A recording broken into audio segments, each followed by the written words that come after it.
All right, we are going to get started, and we're glad that you're here tonight, and trust you'll be able to not only be here for tonight, but also be here for tomorrow. By the way, just a couple of logistics things. If you need restrooms, out the door. If you're not from Ebenezer, down the hallway and to the right. And let's see. Drinks are out here, and feel free to get up and get out and get something to drink if you need something. And tomorrow morning, we're going to start at 8:30, but we'll have continental breakfast for you. I think Brenda later made some homemade. Somebody already went, yes. Some homemade sweet rolls. We've got donuts and oatmeal and fruit and whatever else, all right? So, and then for lunch, where's the what? I don't know. Where the biscuits? I did not promise you biscuits and gravy. I did not. And then for lunch we have, what do we have for lunch, Karen?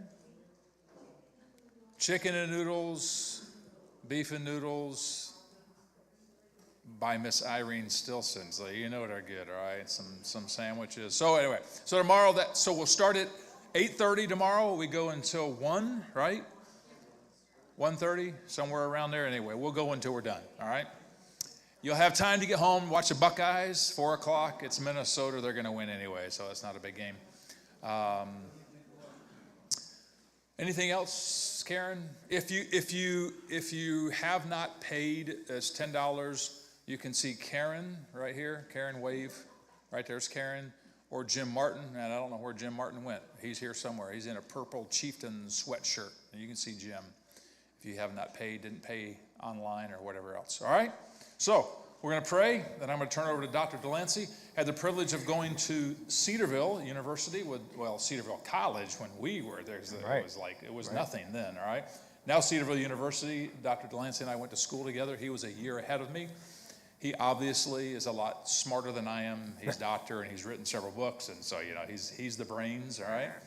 And he has led almost 100 trips over in the Middle East. All over the Middle East. He'll be sharing about that. It's going to be a great time together, I promise you. And I think maybe we'll have some time for maybe Q&A. But Sunday morning, for those that want to stay here in the auditorium on Sunday morning, we'll have another Q&A opportunity on Sunday morning after the morning worship. All right? So let's pray. Lord, thank you for today. Thank you for the privilege of being able to be here, to learn, to grow in our understanding and knowledge of your word. And in particular, how we see all the Hebraic roots in Scripture and in history and in culture and in light of current events. God, I pray that you would just, you would shower your blessings on us. And we do pray for Israel tonight.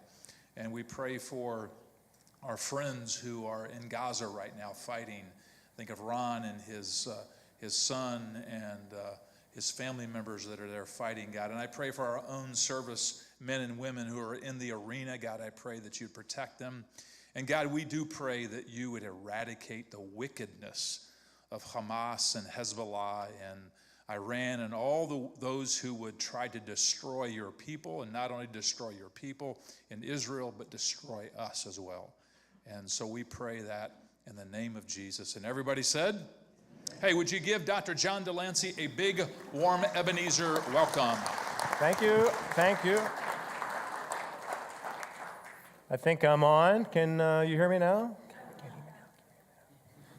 Thank you very much, Pastor Steve. We're trying to go back to our Cedarville days to figure out if we really knew each other. And I think we were acquainted with each other, but not too close. But it's so fun to come back to Ohio. Believe me, I hit my GPS and set it to Ebenezer, and up this hill, down this hill, up this hill. In fact, one hill I went too fast, and I almost felt like putting my hands up like I was in a roller coaster. But I finally saw the sign. I go, woo, the GPS was right. Turn left here towards Ebenezer Church, and It's, again, a privilege and honor to be here. I am actually in transition. I just moved from Pittsburgh about a month ago, where I pastored for 17 years.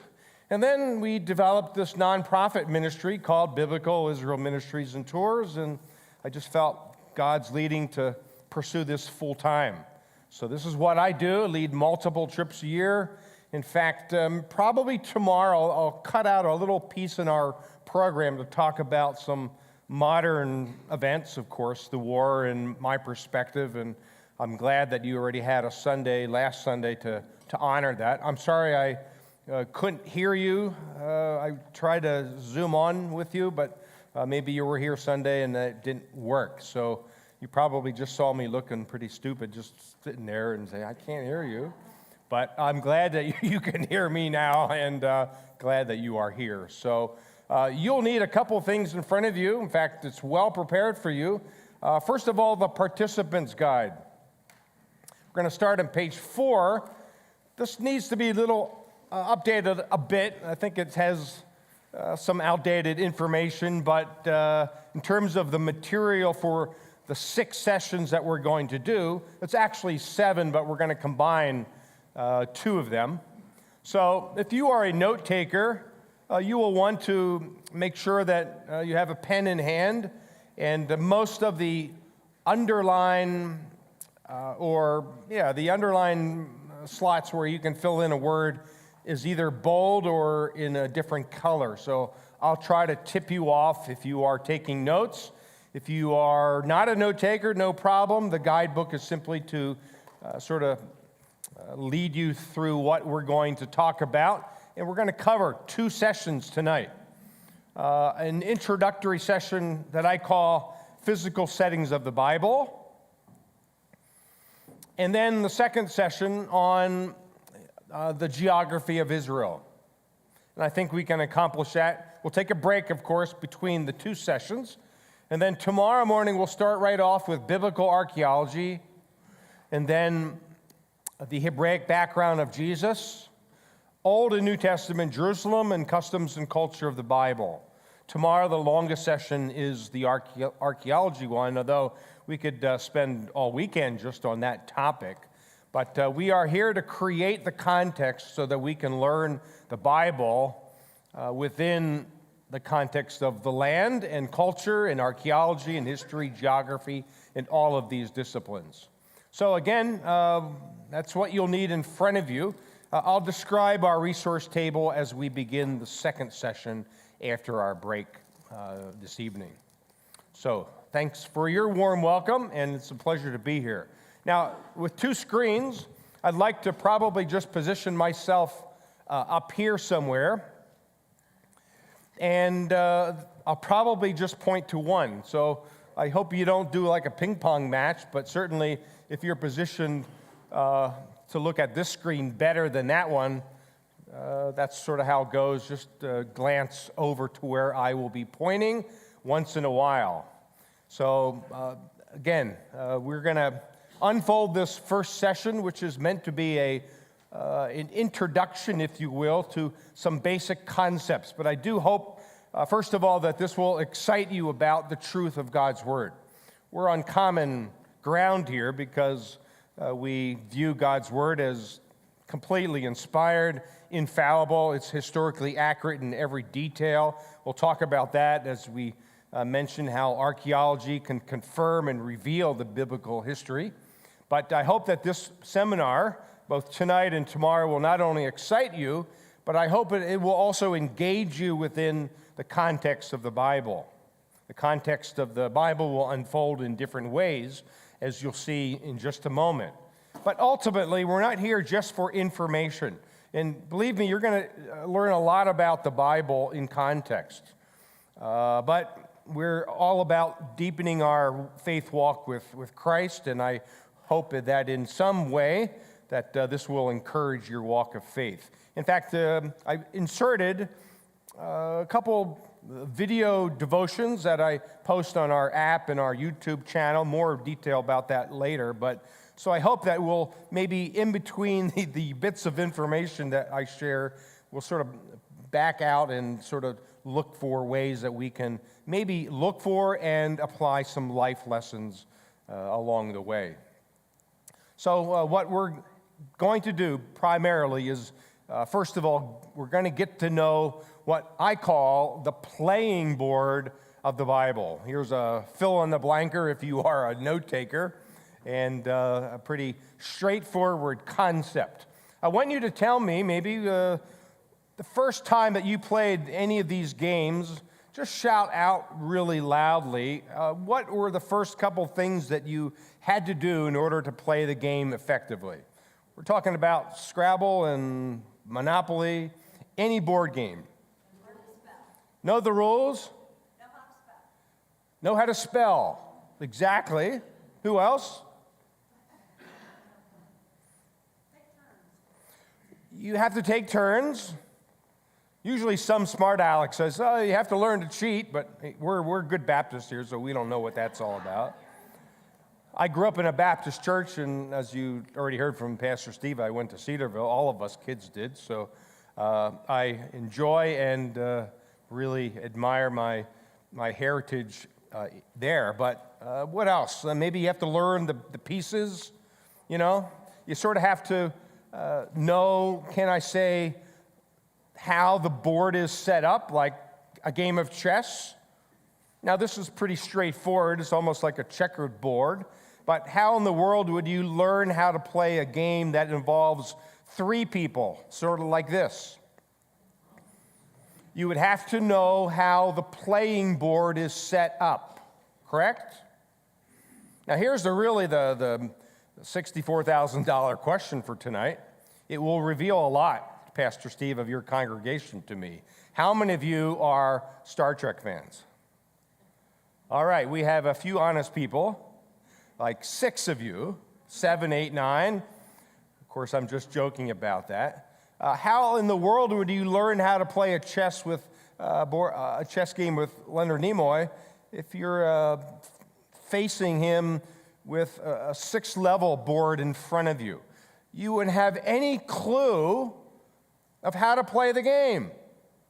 So my leading question in this orientation session, this introductory session, is how in the world can we learn the Bible if we do not learn the playing board?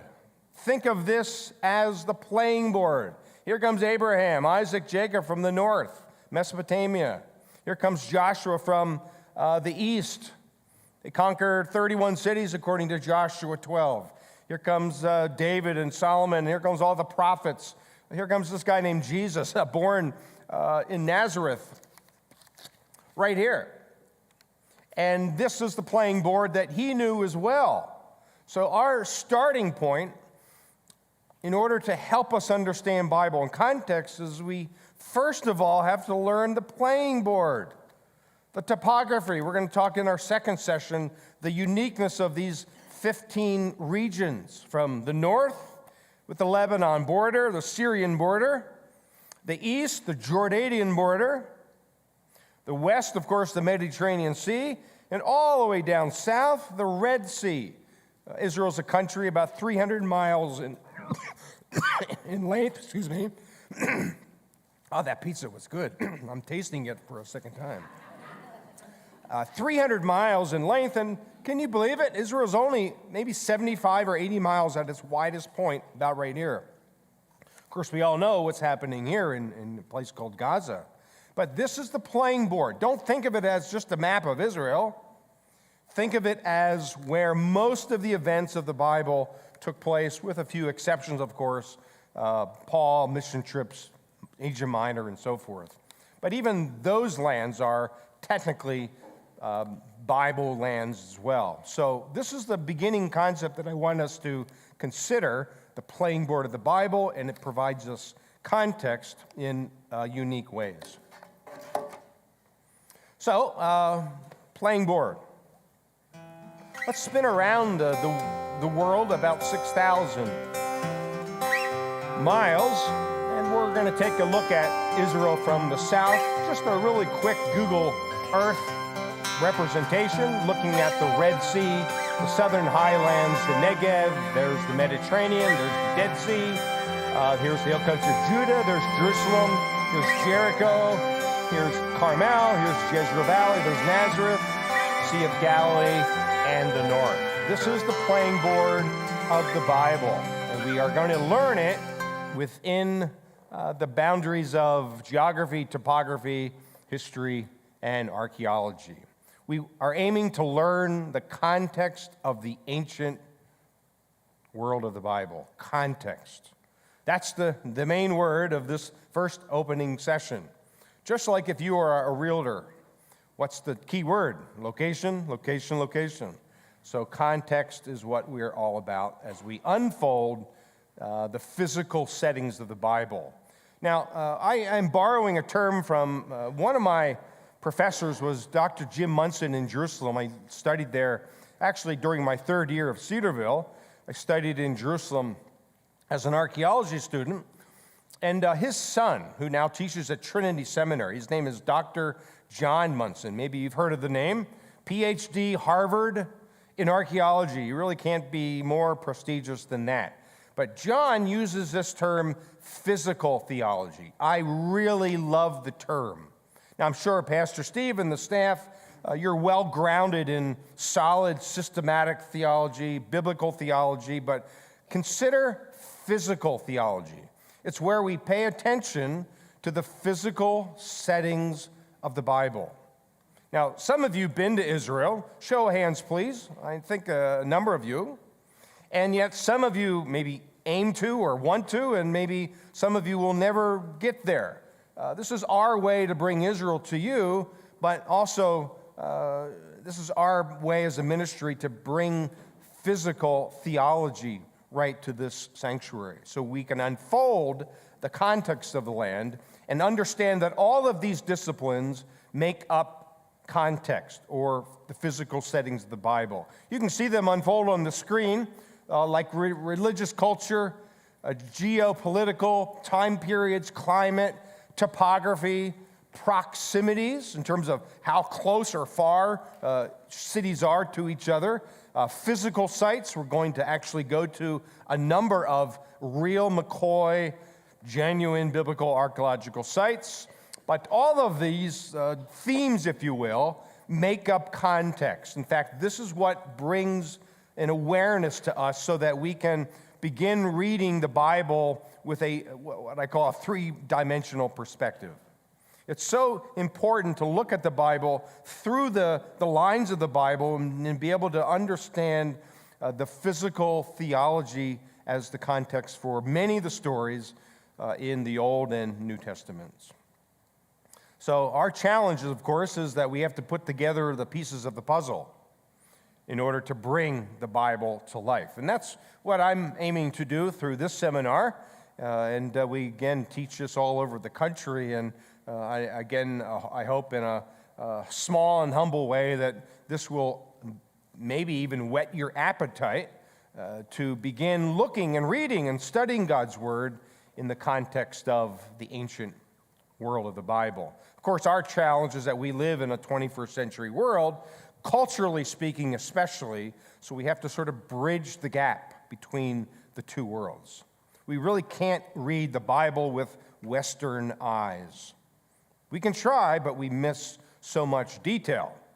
So that's, again, in part what we're aiming to accomplish in this seminar. So I'm going to take two of these disciplines, biblical archaeology and historical geography, just as a way to introduce these two themes and sort of unfold for us what I mean in terms of learning the Bible in the context of these two areas. So we can agree that archaeology does not need to prove the Bible. The Bible can stand on its own. We are people of God's Word. And yet archaeology can reveal and confirm the Bible. In fact, I've participated in 7 archaeological digs now, not only a couple when I was a student in Jerusalem in the early 80s, I'm dating myself there, but just recently, as of last year, I dug at Tel Dan In fact, this coming year, I hope to dig at Tel Shiloh, or ancient Shiloh, where Samuel was brought up, if you remember, the first Samuel stories from chapter 2, 3, and 4. But archaeology can reveal and confirm the Bible's history. In fact, a couple opening quotes, can I say? The only new facts about the Bible and the biblical world are coming from the ground. Now, Dr. Bill Deaver dug primarily in the 70s and 80s. He taught out in California, but he was a good, solid archaeologist who had a very high view of Scripture. So we dig down through the ruins to find new facts about the Bible. In fact, we can even dig one season, determine what we found, interpret what we found, and then the next season prove ourselves wrong because of something else that we discovered. That's sort of how it works. But nonetheless, Bill Deaver was right on. Here's another one by the former director of Associates for Biblical Research. My father actually served with Dr. Bryant Wood and his predecessor, Dr. David Livingston, from Lancaster, Pennsylvania area, not Lancaster, Ohio, right? But he says in every instance where the findings of archaeology pertain to the biblical record, the archaeological evidence confirms, there's another fill in the blank, sometimes in detailed fashion, the historical accuracy of Scripture. Aren't you glad that archaeology does that for us? Every time I dig, I'm thinking, wow, what am I going to find? But whatever I discover or uncover, it will, again, add a different and new level of understanding to a biblical text. More detail about archaeology, of course, in our session tomorrow morning. But here's a leading question, especially if you've never been to Israel. What do biblical sites look like today? In a moment, we're going to fly over with a drone this city called Lachish. It's in the southern part of the Shvela, or the lowlands. It's a Hebrew word, it means lowlands. But more detail later. But let's just go to this model and just sort of reveal what archaeological sites look like today. Now you can see, for instance, the white structures, the fortification wall. Here's one gate system here. Here's probably some stables, maybe storehouses over here. There's a grain silo, there's a palace, and a water system. This is at a site called Megiddo, Tel Megiddo, excavated since University of Chicago over 100 years ago. And these structures that are represented in white are primarily about 3,000 years old. They date to the time of Solomon. How do we know that? Is because the Bible in 1 Kings 9 tells us that Solomon had 3 administrative centers: Gezer in the south, Hatzor in the north, and Megiddo in the central part of the country. However, you also see ruins below the white structures here, and even under here, that actually with the push of a button raises up, and you can see what the early archaeologists found from what we call the early Bronze period. What we see in the white is from the Iron Age 1 and 2 periods, but the early Bronze, these ruins date back about 1,000 or 1,200 years, even before the time of Abraham. In other words, they're old. This site of Megiddo has at least 25 levels of occupation that span about 2,500 years. And we think our country's old, right? We won't even blink an eye in Israel at anything that's only 250 or 300 years old. It's not even important.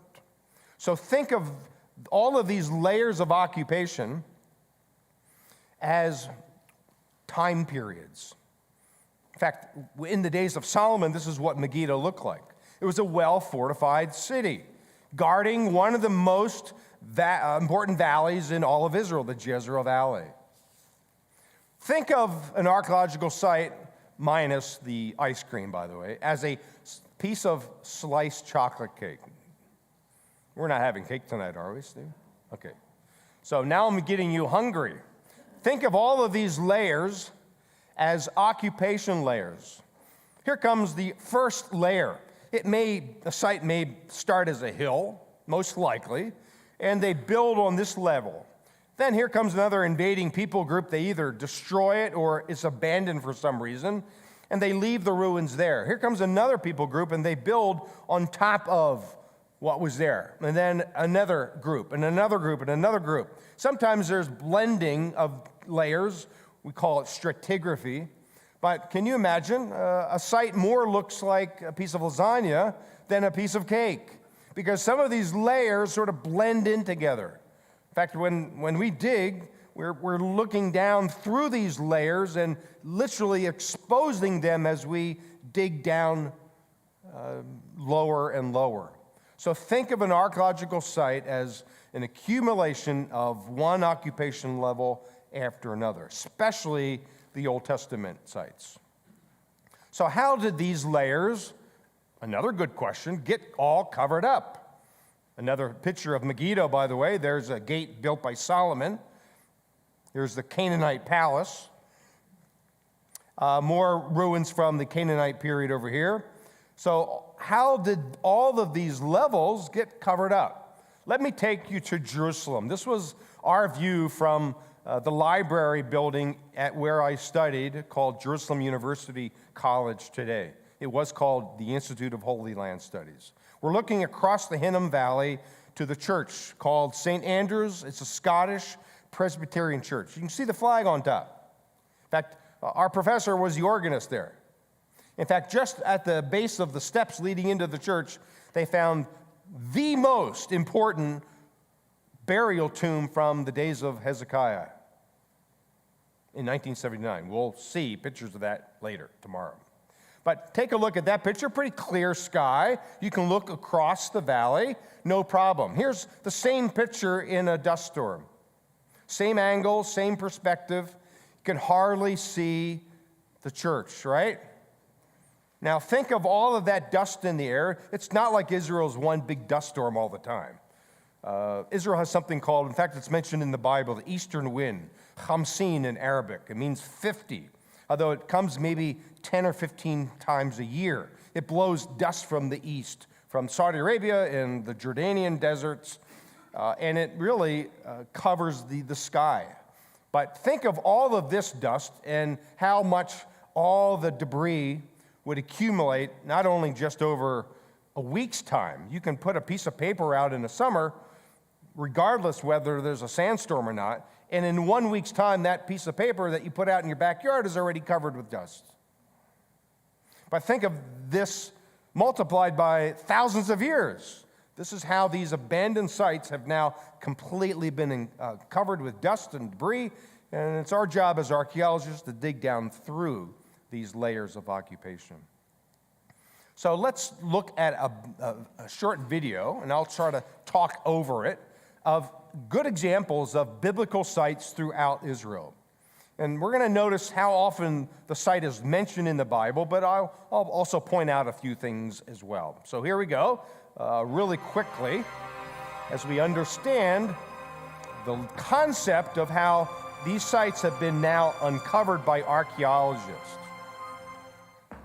So let's start at Gezer. I dug here in 2016. It's a site of about 32 acres, and you can see what has been now uncovered, revealed by the archaeologist. It's a Canaanite and Israelite city. Samaria, mentioned over 100 times. It was the capital of the northern kingdom. Omri was the one, and you can see the ruins right there in front of us. Palaces, houses, steps, you name it. Lachish, it's about 35 acres. And again, a Canaanite city destroyed by Joshua in 2 days, according to Joshua 10. But a wonderful city. Here's the biblical city of Gath, where Goliath was from, the Philistine. It's 130 acres. There it is. It's about the horseshoe shape, and unbelievable ruins that go back all the way to the early Bronze period. And here comes another city called Jericho. Look what I'm pointing to there and there. These are the two retaining or revetment walls, as we call them, that Joshua would have seen, Joshua 6. Here's Shiloh. The tabernacle rested here for 300 years, right there. In fact, Dr. Scott Stripling thinks that he actually found the Holy of Holies last season. Hatzor, look at this gate right there. See it? It's an 8-chamber gate built by none other than King Solomon. And look at Shechem. you can see the ruins that date 4,000 years ago among the modern city of Nablus, called Nablus in the northern part of Samaria. And then, of course, in Jerusalem, mentioned over 800 times, you can't go anywhere, my friends, without seeing something of antiquity in Jerusalem. In fact, we have a whole session, combined Old and New Testament Jerusalem tomorrow about noon, so you'll enjoy that as well. So let's go to a couple sample sites. We're going to do this again tomorrow, but just to introduce you to archaeology. This is the site of Arad. You can see it's a rounded tell. A tell is an Arabic term, meaning ancient mound. But I thought we would drone over some of these sites. In fact, you'll see a lot of drone video in the seminar, not only tonight and tomorrow, but we'll at least enjoy a nice sunrise over the Sea of Galilee, and then maybe we'll skip that introductory part so we can get right to the heart of the video. But here is the city of Arad. Notice that it's mentioned a number of places. Arad was both a Canaanite city as well as a Judean city. We're going to come back to the top part of the city, called the Citadel, but let's go down to the lower part. It was a Canaanite city. In fact, mentioned in Numbers, where the Canaanite king of Arad didn't want Moses and the gang to come through his area. You can notice that archaeologists have revealed some house structures. The lower, well-fortified part of the city dates to the Canaanite period. There's a tower, there's a massive fortification wall. In fact, when Moses sent out the spies, remember one of the questions was, check out if these Canaanite cities are fortified. Well, here's a good example of one.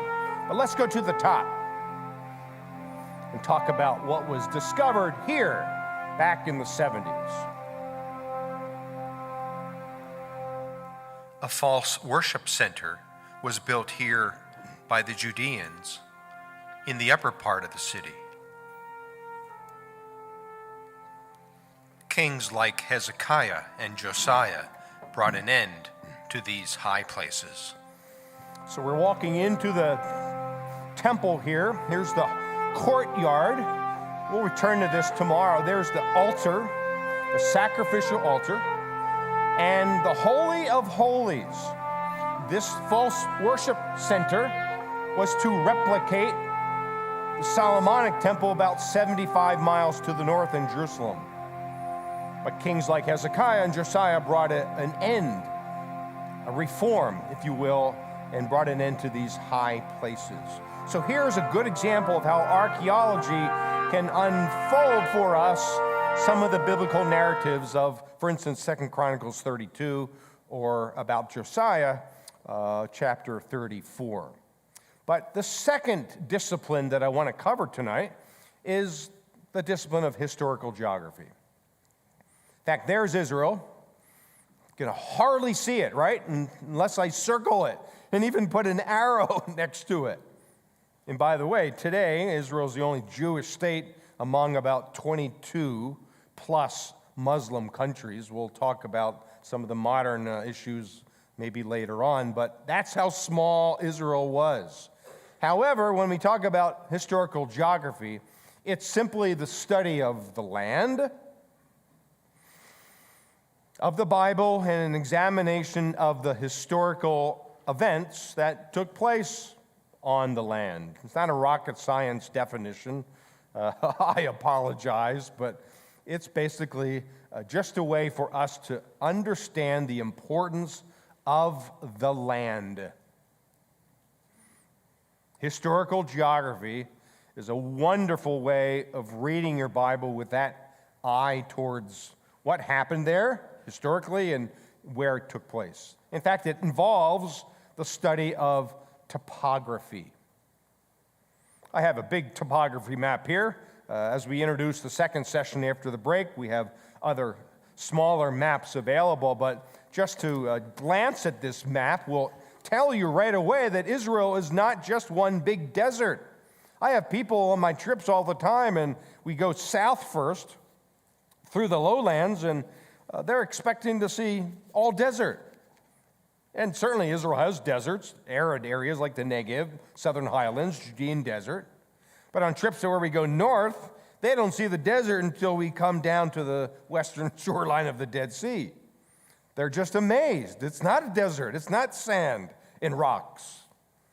It has variety, and this is what we're going to focus on after our break, the second session. 15 different regions that make up the land. So we studied topography, things like regions and hills and mountains and valleys. It really is what makes the playing board come to life. So Israel is the land between. A very, very important concept. Perhaps you're scratching your head and wondering, the land between what? Well, let me illustrate. The land between the south and the west, there's the Nile River, one of these handful of rivers that flow actually from the south to the north. This is the delta area of Egypt today. Pharaoh after Pharaoh after Pharaoh, Thutmose III, 18 military campaigns. Ramses II, same thing. All of these pharaohs wanted to come up through the land of Israel to keep at bay their northern enemies that came from not only the due north, but the northeast.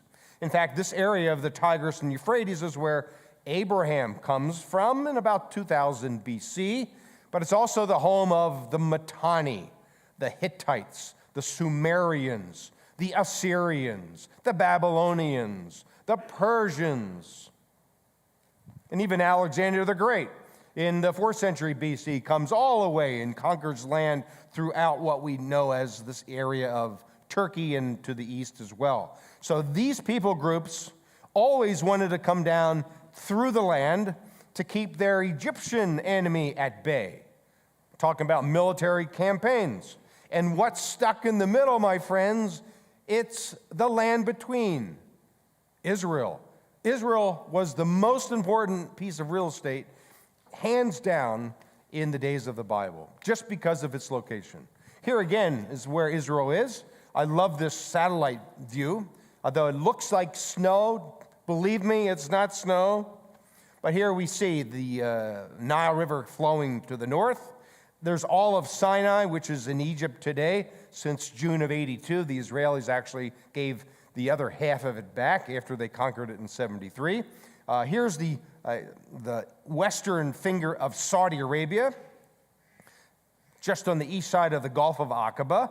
This is all Jordan today. Here's Syria, and here's Lebanon. Of course, we all know what's happening in Gaza and even in Lebanon with Hezbollah as well. But we like to say that Israel's a very nice house in a rather lousy neighborhood. Is that a good way to put it? But look at that. Even Turkey. We can talk about the mission trips of Paul. You know, the playing board of Asia Minor and Greece, of course, today, and Turkey today. But all of this is a wonderful way to begin to visualize and understand that Israel was the land between, with unique topography. In fact, from the Mediterranean, we just go maybe an hour and 15 minutes, based on traffic, of course, to Jerusalem and ascend about 3,000 feet. There's Jerusalem.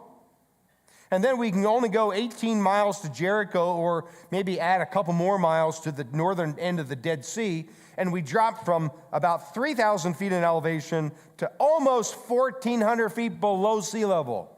The Dead Sea is the lowest place on earth. In fact, I like to say these are the bodies of water of Israel: the Red, the Med, the Dead, and then this little lake, a freshwater lake called the Sea of Galilee, called the Kinneret. We'll talk about that also in a moment. But the Dead Sea, just from Jerusalem, 20 miles away, it drops that much.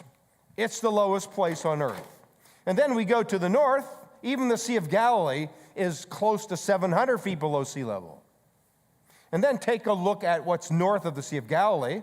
And I'm just giving you a couple examples here. There's the Sea of Galilee, and yet about 35 or 40 miles north, you see that white snow-capped mountain? Did you know that Israel gets about 6 months of snow a year? Did you know that Israel has a ski resort on a mountain called Mount Hermon. It's mentioned in Psalm 133. The author writes about Hermon in Zion as a way to illustrate the unity of God's people. It's a beautiful Psalm 133. But that peak is owned by 3 countries. Syria has the highest peak at 9,200 feet above sea level.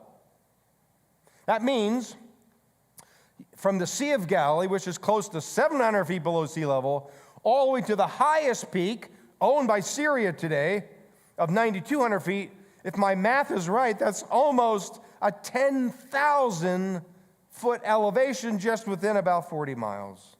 That's like going to Alaska and seeing Mount McKinley, which rises from the topography of the area about 10,000, although it's a higher peak than that, of course. That's incredible. Israel, incidentally, has the second highest peak at 7,300 feet. There's a big military establishment on top, and that's where the ski place is. And then Lebanon has the lower slopes on the west. So go figure, Israel is not some big desert. It has desert areas, but it even gets snow. You should see the line of cars that go all the way up to the north when it snows, maybe a meter at a time. And they're all going up to ski or snowboard. It's wild to see. It's sort of like going through this part of Ohio. I didn't realize that there were so many hills and valleys here. I thought most of Ohio was sort of flat like a pancake. Not so, right? Wow. That's an amazing thing. So if I don't circle Israel, how many of you can actually point out, put your hand up if you can see Israel on this map? I know it's quite small. There it is. Did you get it? Some of you did. Until I circled it, you probably couldn't even see it. Isn't that amazing? So let's do some comparison. I'm from Pennsylvania. In fact, I just moved from here, Pittsburgh. I'm a Steeler fan. Okay? I can say this because you beat us up last week. I'm a Penn State fan. I hang my head in shame, guys, for you Ohio State Buckeye fans. But I just moved right here, right on the New York border, where the snow effect happens, you know? So when it snows next week, think of me. I'm looking for a used snowblower. Any of you selling a snowblower, by the way? I'm looking for one. I'll take one home if you have one. So anyway, it's 5 times smaller than Pennsylvania. It's 6 times smaller than Florida. Israel is 8 times smaller than Washington. It's 31 times smaller, of course, Texas. Everything grows big in Texas. 6 times smaller than Greece. We also lead, incidentally, Footsteps of Paul group tours to Greece and Turkey and Italy. 31 times smaller than Australia. 46 times smaller than Egypt. Doesn't even appear on the map against Saudi Arabia. But Israel is about the size of New Jersey. That's it. That's it. And yet it was the most important land given to Abraham, Genesis 12, the most important land in biblical times. So we have this phrase that appears maybe 20 times in the Bible, especially in the divided kingdom, from Dan to Beersheba. These are simply geography markers. Dan up north, Beersheba in the Negev, the southern border of Judah and the northern border of Israel in the divided kingdom. And of course, these sites have archaeology, like Beersheba. These ruins date to about the time of Solomon. We do know that Abraham was there, remember, Genesis 21. Isaac was there, Genesis 26. Jacob was there, Genesis 46 or 7. And even Elijah was there, remember in 1 Kings 19, after the Carmel event. And in 1969, they found a 4-horn altar. In fact, this was just recently displayed again. It should be all the time, but in the Israel Museum. It's a beautiful altar. That means that these Judeans here at Beersheba even had a false worship center. Not kosher, not kosher. You're supposed to go to Jerusalem to sacrifice at the temple there. But Again, archaeology is quite revealing. But to the north is the city of Dan. We're looking at the base of probably what was an altar. You can see the metal frame indicates maybe how big the altar was. We think that these steps were added by Ahab. He was also not a kosher king, nor was really any, right, king of the north. They were all disobedient to God. But even here, there are some steps that lead to the high place. In fact, if you look closely, just leave the archaeological world just for 1 second behind us, you see that city right there? It's whitish. In fact, I'll move my green dot just below the tree line, and above or below the horizon is a little white area. That city is half Lebanon, half Israel. This is how close we are to the border with Lebanon. Of course, not so good things are happening there too.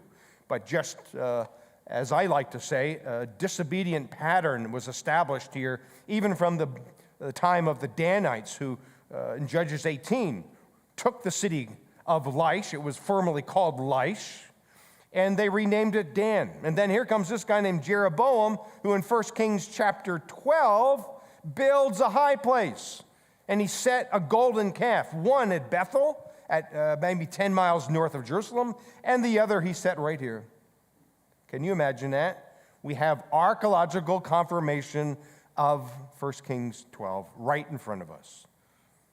And what's so disturbing about this is that after Jeroboam, apparently archaeology can reveal that this high place was built and rebuilt again, which means this pattern of disobedience continued all the way until the northern kingdom is destroyed by a guy named Sargon II in 722 BC.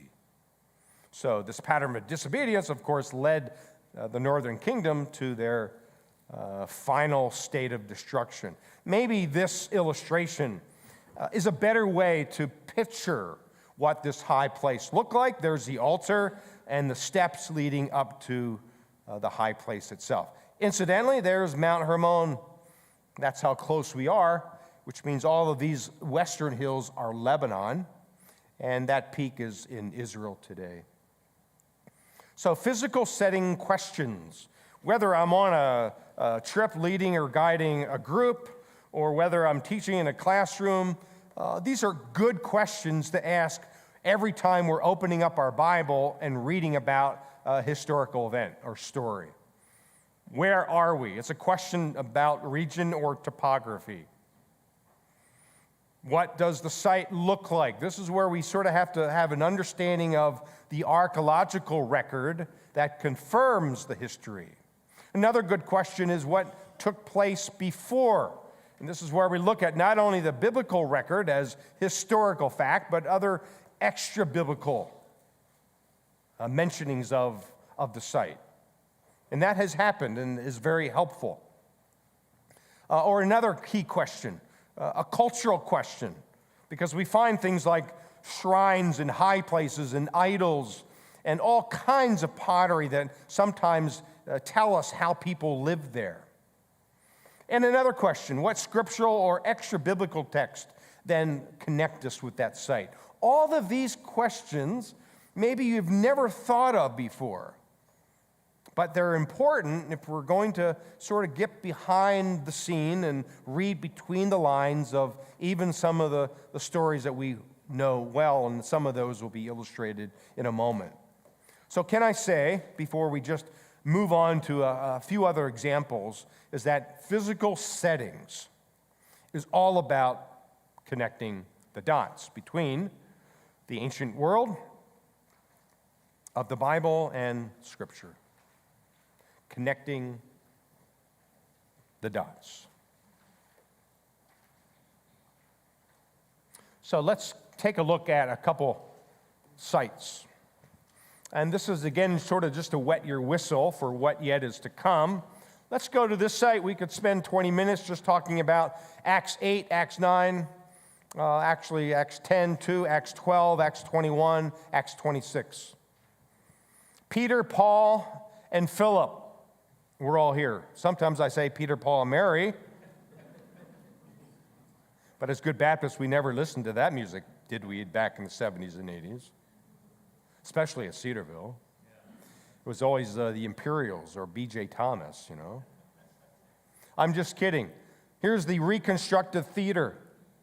Here's the Praetorium, also called the Palace. Paul spent 2 years here at the end of his third missionary journey. A freshwater swimming pool, a hippodrome, a crusader city that was built about 1,000 years later after Herod built this city over the course of 12 years, from 22 BC to 10 BC. And then finally, on this other side of this little jetty, if you will, was the grandest harbor in the first century that anyone knew of, the harbor of Caesarea. Now, what did that city look like 2,000 years ago? When Peter was there, Acts 10, Paul, Acts 9, Acts 24, 25, 26. It looked like this. There's the theater, there's the Praetorium, there's the hippodrome where they raced chariots and horses, and the grand harbor. Paul sails into this harbor, Acts 14. He sails out of the harbor after his first journey. He comes into the harbor after a second and third journey, and then he sails out of the harbor on his way to Rome in Acts 26. Paul was very familiar with this harbor. When you compare the two, this is what the archaeologists have uncovered, and this is what the city looked like. So think of this picture when you read these stories. You could have a whole Bible study, like, oh, where did this happen? Absolutely, these guys knew the theater and the palace and all of this. In fact, there's the freshwater swimming pool. Go figure. Herod the Great had a pool out there along the shoreline of the Mediterranean just for his pleasure. Can you imagine that? If you look very closely, that's where the diving board was found. I'm just kidding you. Are you awake yet? Okay. Now looking north to south, here's the harbor. Can you picture Paul sailing into this port and looking at this 10-story high temple of Augustus that was built by Herod the Great in honor of Caesar? This is the context of Paul and his journeys coming in and out of the land of Israel before he would sail to Rome.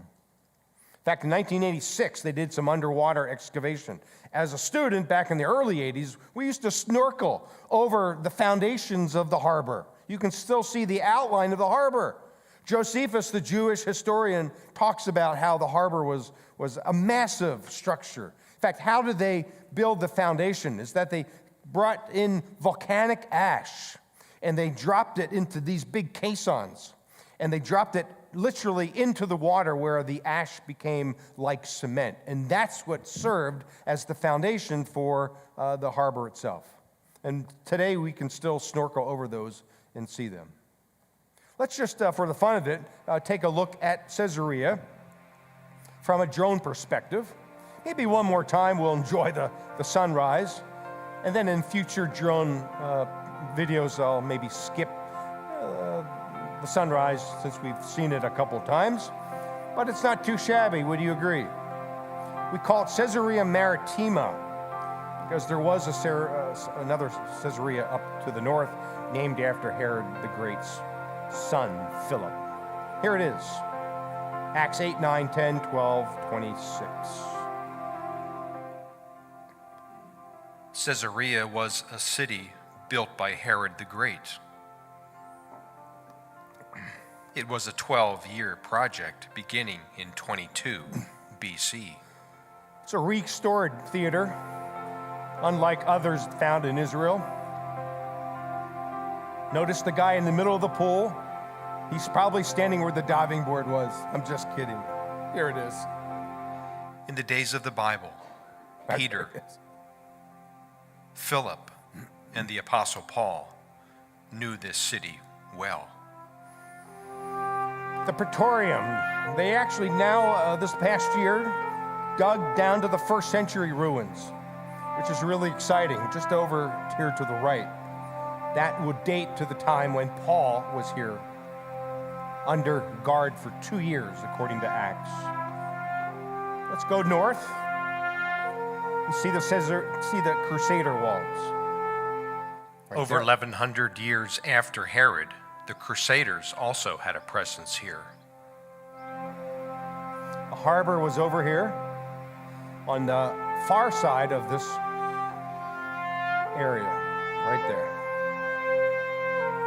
It's a harbor that probably could hold 200 ships at one time. Lots of marble, lots of statues. There's probably a statue of Hadrian, the 2nd century. Fresh water from Roman the Emperor. Carmel Range, miles away, was brought into the city on this aqueduct built by Herod the Great. This aqueduct had 2 channels, one covered for water and one for irrigation. Although there were other aqueducts that brought water in from the Carmel Range, where we're going next. So a good perspective from the air of this archaeological site, but also the forest of the Israel area, the Carmel Range, is what we see in front of us. The Carmel Range. It was a mountain range, if you will, that's still about 15 miles long and about 1,300 feet above sea level. But there was a famous story that took place there. We can read about it in 1 Kings chapter 18. Any guesses who that guy might be? Sort of looks like Steve, doesn't it? Got the beard going on, man. I don't know about the sword. Yeah, Elijah, of course, 1 Kings 18, and he confronted 450 prophets of this guy. In fact, this is the latest archaeological discovery at Lachish at the Canaanite temple there that dates to about the 13th, 12th century BC. 2 statues of Baal, the Phoenician god of rain and thunder. Read the story, this is the context. There, he's probably holding a lightning bolt in his hand here, and probably here as well. Looks like this arm is broken off. Why would he be holding a lightning bolt? It's because he was responsible for bringing rain. Of course, the context, there hasn't been rain for over 3 years, and you know the story. Elijah calls on God, and of course, after drenching the altar with big jar fills of water, you know, you could just hear the people, what in the world are you wasting all this water for, Elijah? Don't you know it hasn't rained for 3 years? That's because this guy didn't come through. He was the guy responsible for bringing rain. And of course, it's a cultural confrontation here. And God, the God of Elijah, of course, shows up, the God of the Canaanites. But again, we find these figurines that are about 8 or 10 inches high. These 2 were found actually in Lebanon at archaeological sites there. But if we were to go north, right here to the Sea of Galilee, this little freshwater lake, this is our first view of this lake. It's about 13 miles long and maybe 7 miles at its widest point. We call it Kinneret because the word in Hebrew means harp. But north of the Sea of Galilee, we'll return to the lake, no worries. But there's a site called Caesarea Philippi, named after one of the sons of Herod the Great. This area is the grotto area where there was a cultic ritual practice took place here. This was a pagan site. Now, as we'll talk about tomorrow, we can reconstruct this site, and there's the grotto or the cultic area of the city, and of course the layout of this very Roman and yet pagan city. But we do know that there was a temple of Augustus there, niches dedicated to Pan. Later on, at the end of the 1st century, this is post the time of Jesus, but nonetheless, a temple of Zeus or Jupiter was built, and a temple of Nemesis later on, and even a shrine to the dancing goats. Doesn't sound too kosher to you, does it? That's because it wasn't. And yet, this is the context of Matthew 16. When Jesus went to the region of this city, he would not have gone into the city. Why? Because we know that the rabbinic sources tell us that even if you were a Jew, even if a shadow of a Gentile would fall on you, you would be deemed unclean for a day.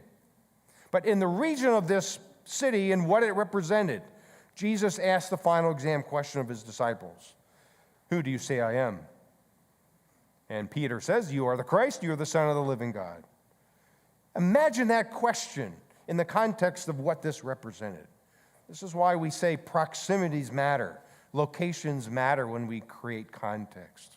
But all the way down to the southern end of the Jordan Valley, we have this site of Jericho. It's only about 9 or 11 acres in size, depending on how you calculate it or measure it. But this is probably what Joshua saw when he crossed the river in Joshua 3 and 4, and then Joshua 6 is when they took this city. In fact, you can see it's a double-walled city, an outer wall. One part of the wall was stone, and the other part on top of the stone wall was mud brick. It probably, although there's not archaeological consensus, there's probably at the time of Joshua an inner wall, but not even a conservative archaeologist would agree to that. But nonetheless, this is what the famous Jericho looks like today. Can you imagine circling this city 7 times? Probably took about an hour and 15 minutes. And all of a sudden, the trumpets or the shofar are blown. I have one, I'll blow one later. And the walls came tumbling down and outward, as the Hebrew tells us.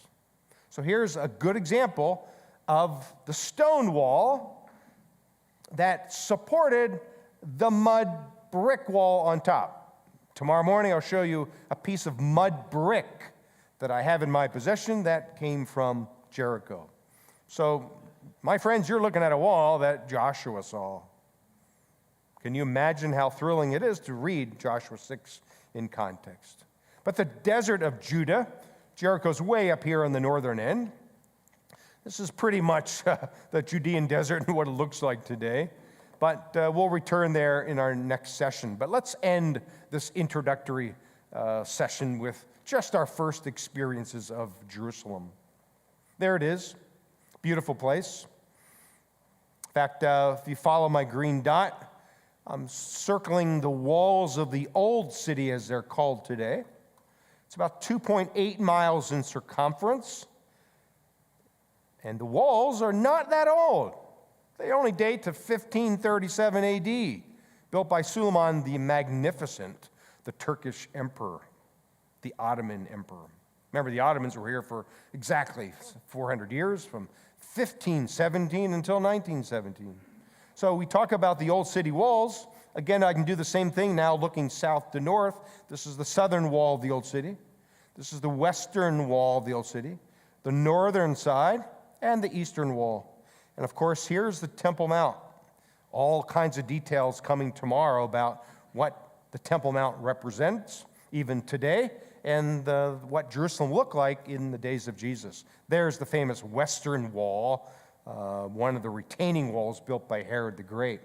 But let's end this first session with a beautiful drone video as we sort of fly in over Jerusalem.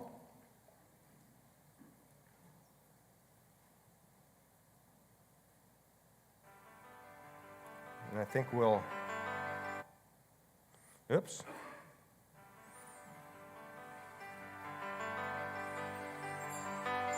I can't find out where I can advance this. That's okay. This is the capital of Israel, Jerusalem. It's an ancient city, of course, and today's modern capital.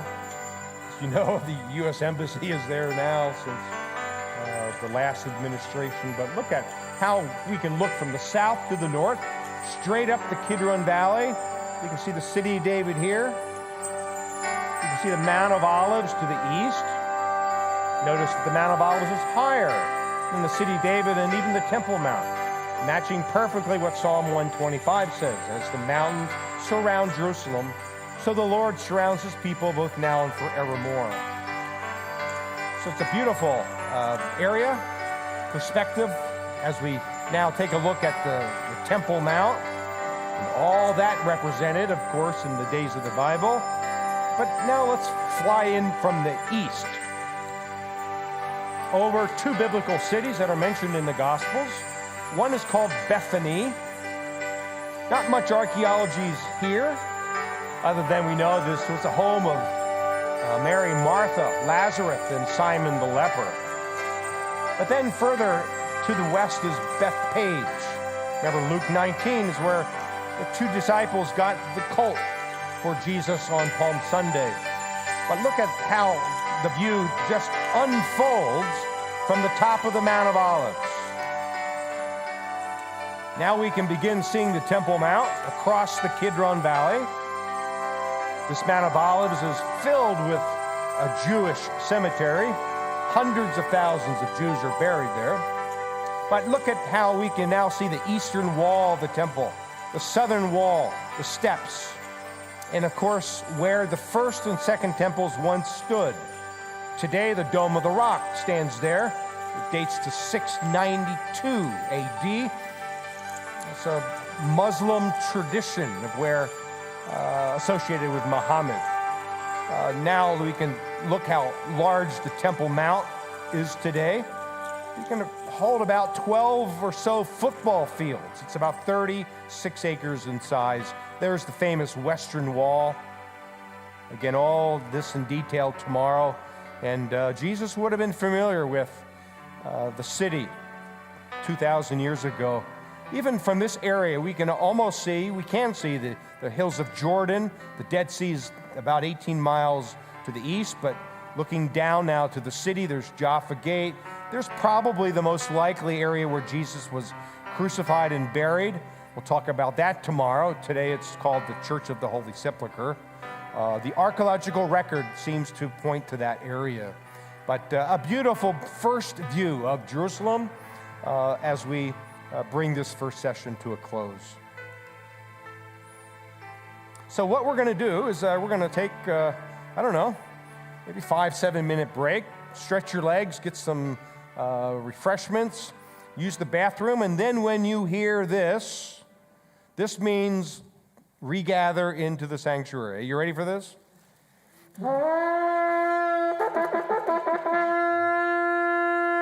So when you hear that, my friends, that means it's time to return, okay? We'll do about 7 minutes or so, and then we'll start with session 2. Thank you very much.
Yeah,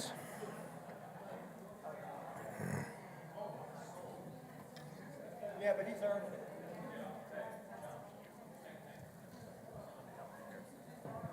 Put your arm in here. Oh, Let's do this right here, and it won't be doing the monkey swing on you. Okay, There you go. good. Now it won't. perfect, yeah. You probably have to blow the trumpet like 10 times for the Baptist to. Oh, I think they're back here, so.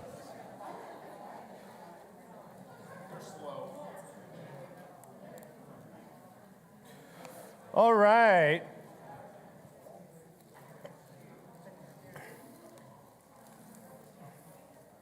As we begin this first or second session, the first thing I want to do is just a couple in-house bits of information about the resource table.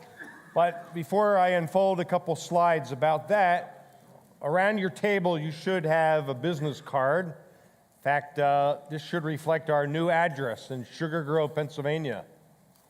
In fact, this is the first time I'm looking at it. I just opened the box now. And of course, the QR code will take you right to our homepage of our ministry website, Biblical Israel Ministries and Tours, or biblicalisraeltours.com. So scan that, and if you're interested in learning more about our ministry, what we do, our trips, of course, there it is. You also received a letter opener. In fact, to be honest, we're all honest people. I'm sort of trying to get rid of them. And why is because the company who made them messed up the first time, and they sent us another 500. Like, what am I going to do with 1,000 of these? So take as many as you want. Our logo is on there, and I don't know. I don't even use one myself, so good grief about that. But what else? Let's just unfold the resource table now. So what we have is a couple things. First of all, my first book that I wrote, I don't know, maybe 10 years ago. It's called Devotional Treasures from the Holy Land. It's 73 sites, so it's site-oriented. So there's an introduction, welcome, context, scriptural reflection, and a treasure thought and personal application. Can I give a personal testimony, John? Yes. So I found that book at the Garden Tomb Yep. when we were in Israel in December, and I said, "Oh, this is a cool looking book," and I flipped it over, and on the back side was John's picture. That's how we connected. Oh, wow.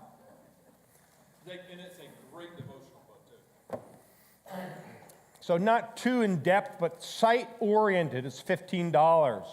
I also then have 2 sets of maps. In fact, forget if I have a slide for the bigger one, but these are the small version of the topography maps. They're very thin, so if you are interested in one, in fact, for any of these items, we have a basket up here, sort of just your honor system. Right now, it's either cash or check, and if you do purchase something, just write it out to BIMT. There's a price chart here, but these are 10, very nice, durable, and the bigger ones that I just got in August. That was my last trip, by the way. I was supposed to be there last month. Of course, it was canceled, and already my January and February trips are canceled next year. I'm holding out for March, April, May, and June, but these are 20. So again, they're very thin but durable, so very, very good, I think, especially the bigger ones. I just picked up 300 of those in August because the guy I get them from didn't want to really print them until he knew tourism was back alive and doing well. Now, look what happened, so unfortunately.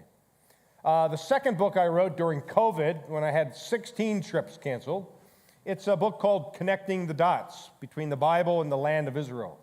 Now, this has 50 biblical stories unfolded in context. 25 from the New, 25 from the Old. Of course, the New Testament ones are primarily about the life of Jesus. So we have, for instance, consider this, connecting with the land, connecting with the story, connecting with God, connecting with our faith journey, connecting in prayer. You could almost preach that. But these are 25. and it's about 470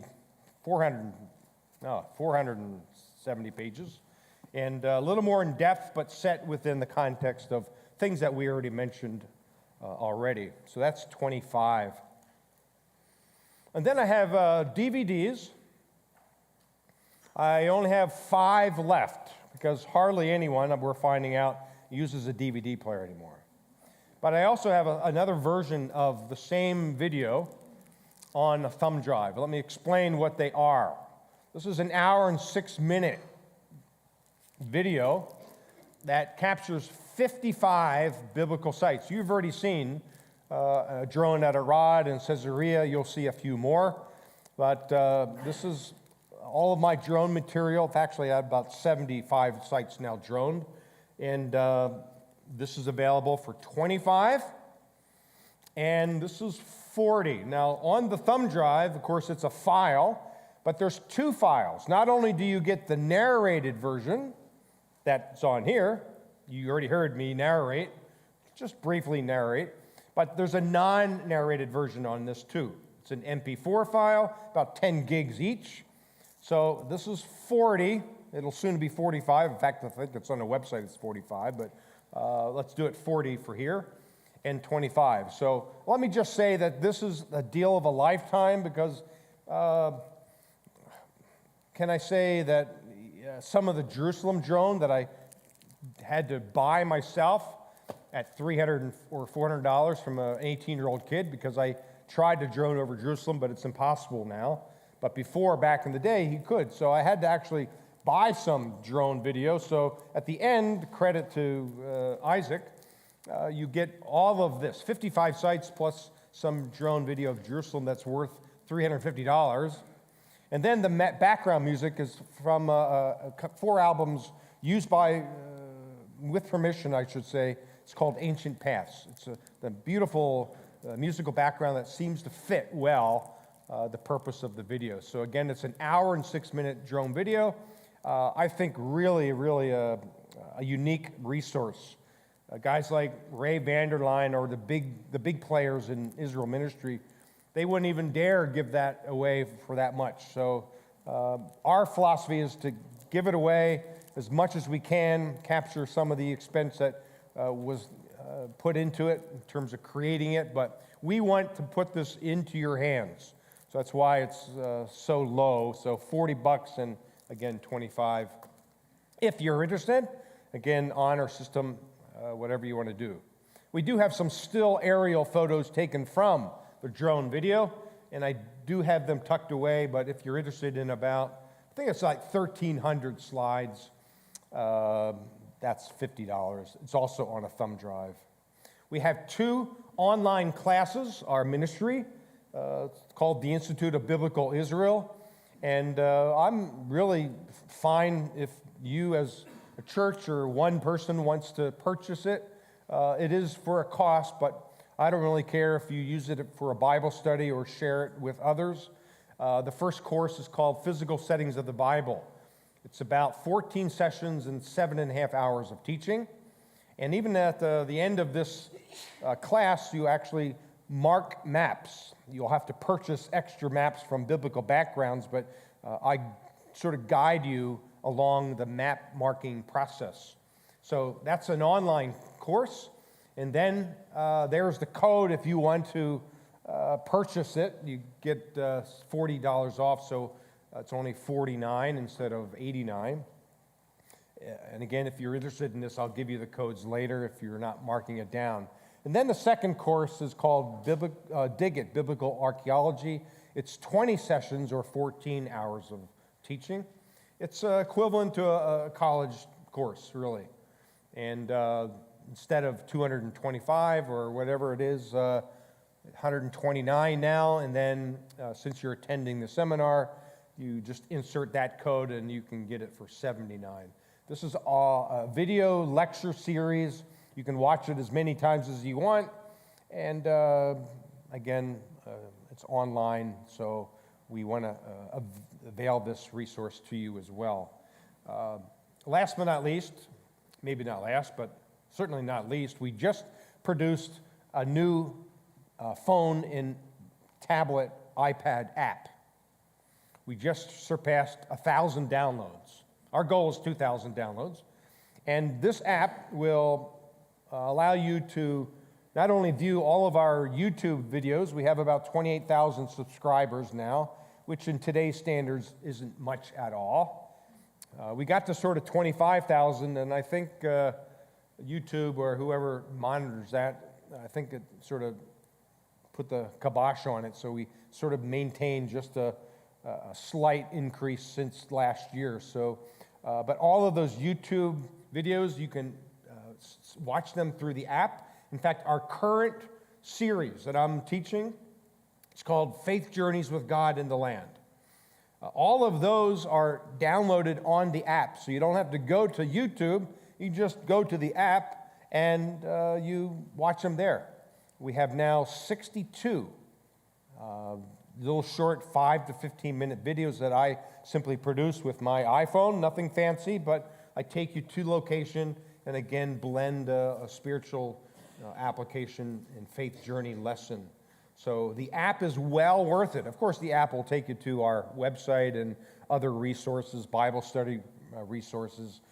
Just download it for free. Just search for Biblical Israel Ministries, and it'll download for you. You'll find it, I should say, for not only iPhones but also Android devices. So that's pretty cool. Things like site summaries, just these example of things that you can download straight from the app. So we're really pleased with what we can offer through the resource table and certainly these other resources that can help you learn the Bible in context. Any questions about that before we start the second session? And by the way, if you have any questions for me, typically maybe at the end of tonight we can maybe do a little Q&A, but certainly come up to me, and again, I'd love to entertain your questions. And who knows, just be careful, because, you know, when Jesus was asked a question, only a handful of times did he answer with an answer. Did he reply with an answer? Many times, most of the time, he responded with another question. So if you ask me a question, I'll just have to ask you another question.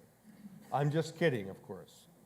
But if we want to be like Jesus, that's sort of how he did it. Okay, so let's spin a world around and begin a geography lesson. And once again, the Gulf of Aqaba, there's the Red Sea, Eilat.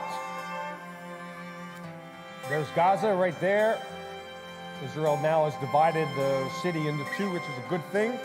The Dead Sea, about 35 miles, is the northern part of it.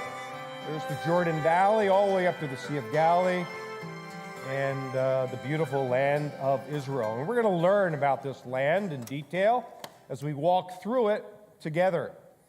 So, indeed, Israel is the land between, as I mentioned before in our first session. Israel is the land between. We're on page 6, by the way, if you're following along in the participants' guide. So, Israel, I love this satellite. You can see almost everything, even the Nile River to the south and west. There's the Dead Sea and the Sea of Galilee. Israel is a very nice house in a rather lousy neighborhood. As I mentioned before, challenged by many, many countries. In fact, I just read, I don't know if Steve, you heard this, that today from Amir Safati. Do you follow him at all? Unbelievable updates and behind-the-scenes videos. He's a messianic believer in Jerusalem, lives in the Galilee. But he says that Jordan does not plan to renew their water peace agreement because they only survive on the water that flows out of the Sea of Galilee, what we call the lower Jordan River. So I have no idea what that means, but that's like, wow, that's big-time news in terms of how Jordan is making a statement of not renewing their treaty with Israel that really keeps their country alive. Jordan is about 93% desert, so we'll see what happens there. But there's Jordan, incidentally, to the east of Israel. Jordan is pretty much desert. So the land between, as we mentioned, from the south and west, the Egyptians, and all these other people groups to the north and east. Israel was the most important piece of real estate in the land. So when we talk about the area of Israel, you can see how important it is. You simply don't travel through deserts. So every bit of trade route and certainly military campaign came through the heart of Israel. So Israel strategically had to locate their cities on important routes in order to protect their kingdom. We call it the Southern Levant, but the Levant area is a broader term that signifies the area all the way from Egypt all the way to the north and west and east, to the area of Mesopotamia, the Levant. It's a term that's used in ancient Near Eastern scholarship. So you can see the roads even today are highlighted in yellow, and along even today's roads are ancient cities that were well positioned for strategic purposes. We already talked about the elevations of the land, and you can see again on this topography map that's south to north orientation. There's the Dead Sea, the lowest place on earth. This whole area called the Rift Valley was technically made in a geological way by shifting of plates, probably either day 3 or after or during or as a result of the Noahic flood, most likely. The Rift Valley extends all the way up to Turkey and goes at least halfway down through Africa. So this is why we have the lowest place on earth and yet high ridges that were catastrophically, tectonically pushed up and out. And that's what we see, even on the Jordanian side. So we talked about this concept of the playing board. And what we're going to do is walk through these regions of the land. And what we're going to do is start here on the coastal side, then to the Shvela, and then to the Negev, and then to the desert, then to the Judean hill country, then to the Samarian hill country, the Jordan Valley, and then back to the western coastline called the Sharon Plain, the Carmel Range, the Jezreel Valley, Lower Galilee, Upper Galilee, Sea of Galilee Basin, Hula Valley, and the Golan Heights. So we're going to make our way all the way up to the northern area and maybe insert a couple comments about today's conflict if there's time after our session. So let's start with the coastal plain. It's pretty much at sea level, as we would think, and it hovers along the coastline of the Mediterranean. There's Gaza, by the way. And Gaza was one of 5 Philistine sites. Remember Gaza, Ashkelon, Ashdod, Ekron, and Gath, although there were more, not mentioned by name in the Bible, but there were more Philistine cities. We can verify that through archaeology. But along this coastline, Gaza, by the way, is about 15 miles further south than Ashkelon. Covering here is a Middle Bronze mud brick gate. Dates to about 1600 BC, but we're taking notice more of the topography and the geography than the archaeology in this session. But as we go north towards Tel Aviv, Israel's second biggest city, we come to a place called Jaffa, or Joppa, and then Tel Aviv in the distance. Let's take a look at this city called Jaffa.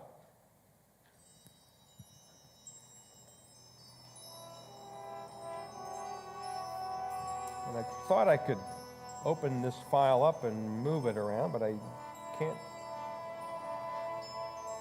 see the cursor at the bottom. So, oh well, we'll have to deal with another sunrise, right? Not too shabby. This is at a place called Naf Ginnasar. So Jaffa, here it is. Joppa was originally a Canaanite city. Today it is a thriving suburb on the southern outskirts of Tel Aviv. It's a church about 100 years old, named after Peter, who was here in Acts 10. Remember the vision from heaven to take the good news to Gentiles. Beautiful coastline today. There's Jonah, by the way. An ancient harbor was once used here.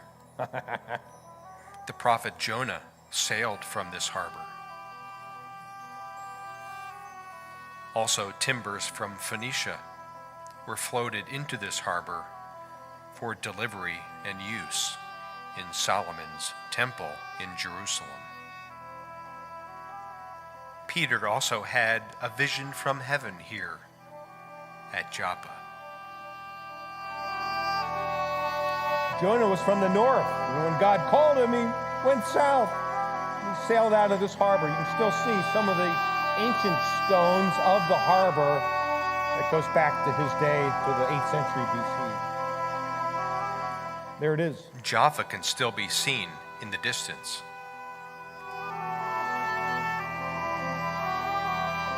About 10 years ago, Israel broke into the top 10 beaches of the world just because of the quality of the water and the beautiful white sand. So Jaffa, a biblical city, although interior coastal plain or Philistine plain is this city of Gath. Keep this site in mind because just about 6 miles to the west is where the famous battle between David and Goliath took place. This is where Goliath was from. In fact, I dug there, 3 years ago, I think, before COVID, and we found the gate of the water gate of the city. We'll show you slides tomorrow morning. But let's to our second region. Let's go to the east of the coastal plain and talk about the Shvelah. It's a Hebrew word that means lowland. So we have some hills and valleys, smaller hills, but notice further to the east is the green area or the hill country of Judah. So the Shvelah was this buffer area between the hill country, where the Israelites lived, and pretty much the coastal plain where the majority of the Philistines lived. So the lowlands had valleys that went from the west all the way to the east to the higher hills of Judah. And located along these valleys are strategic cities like Gezer along the Ayalon Valley, Beit Shemesh and Ekron and Timnah along the Sorek Valley, Succo and Azekah along the Elah Valley, Beit Gavrim, not pictured here, but also the Lachish Valley finally to the south. These are all valleys that went from the west to the east, providing natural transportation, if you will, for people to get from the coastal plain up to the hill country. This next slide illustrates it better, I think, because you can see how narrow these valleys were. The Ayalon, we pronounce it Ayalon, not Ajalon. There's no J in Hebrew. The Sorek, the Elah, the Beit Gavrim, and Lachish. So these valleys are significant. Now, Gezer especially, because Gezer was not only on the west to east valley that went all the way up to Jerusalem and then down to Jericho, but it was on the south to north route, erroneously called the Via Maris. Technically, it's no big deal, but technically the Via Maris was a road that went from the northern part of the Sea of Galilee over to Sidon, an ancient Phoenician city. But nonetheless, there was a south to north route. So Gezer was there on the intersection. This is why we have a site of about 12 or 14 occupation levels, beginning with the Canaanites. It was destroyed by Joshua. It makes the list in Joshua chapter 11. And here is Gezer. It's about 35-acre site. But now in front of us is not only the hill country of Judah, cities like Beit Horon, and further on to the east, Gibeon. Keep that in mind, Gibeon, mentioned in Joshua 10. But we have the broad valley of the Ayalon right here. Remember the story of Joshua 10. Joshua was chasing down 5 Canaanite kings. And the sun stands still, remember? Over Gibeon and the moon over the valley of Ayalon.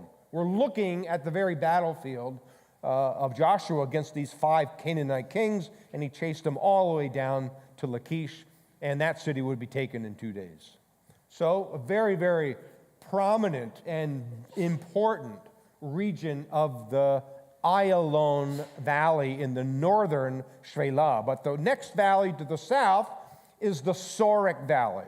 Now pay attention to Beit Shemesh, Zorah. There's someone famous from Zorah. Do any of you remember?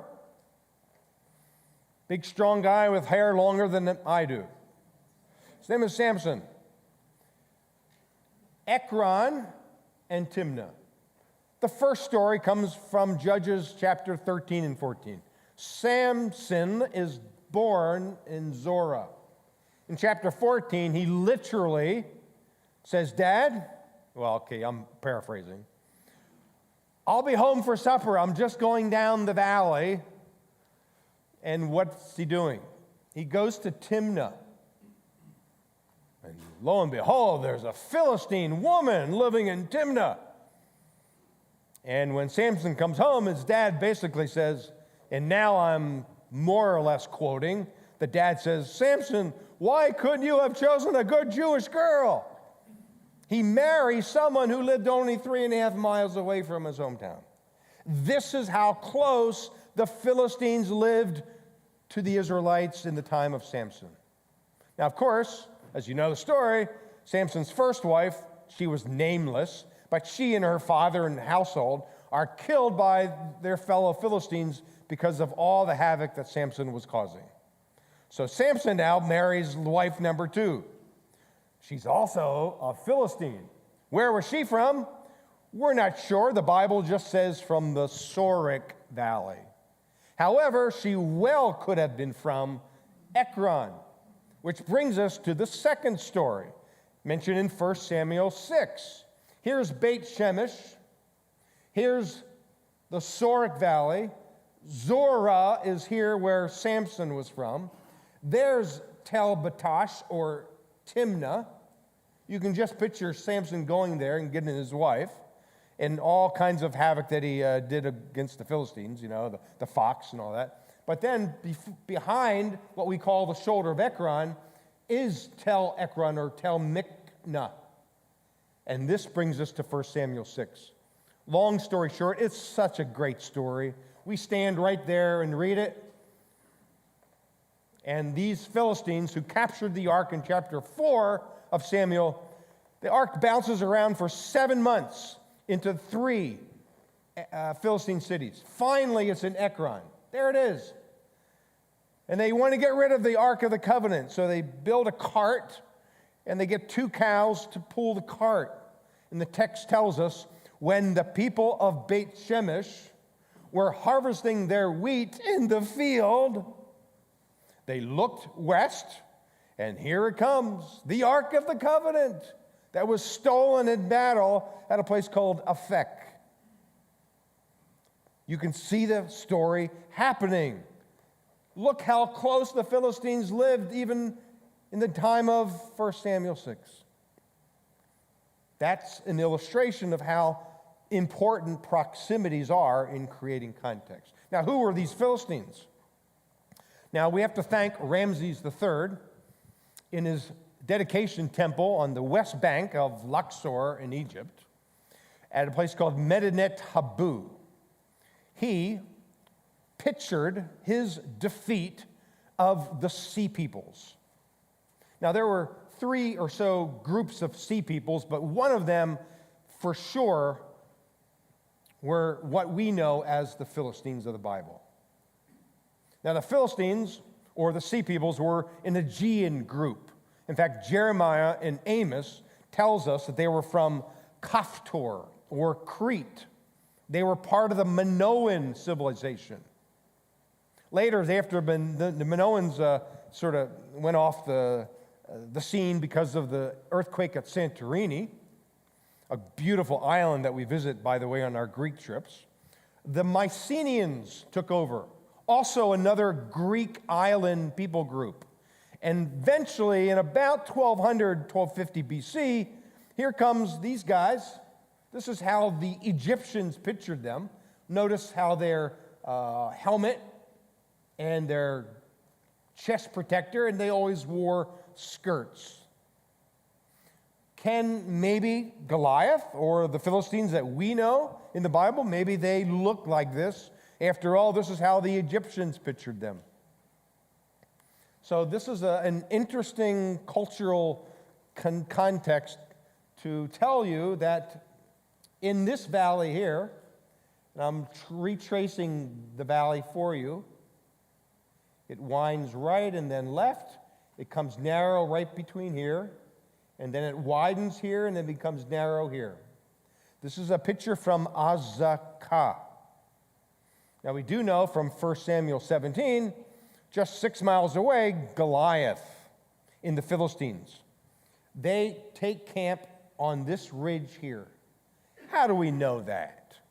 It's because the text of 1 Samuel 17 tells us. The Philistines camped between Azekah, an active archaeological site, and Succoth, which is about right here. So this has to be the ridge where the Philistines made camp. And where were the Israelites led by King Saul? There's two possibilities.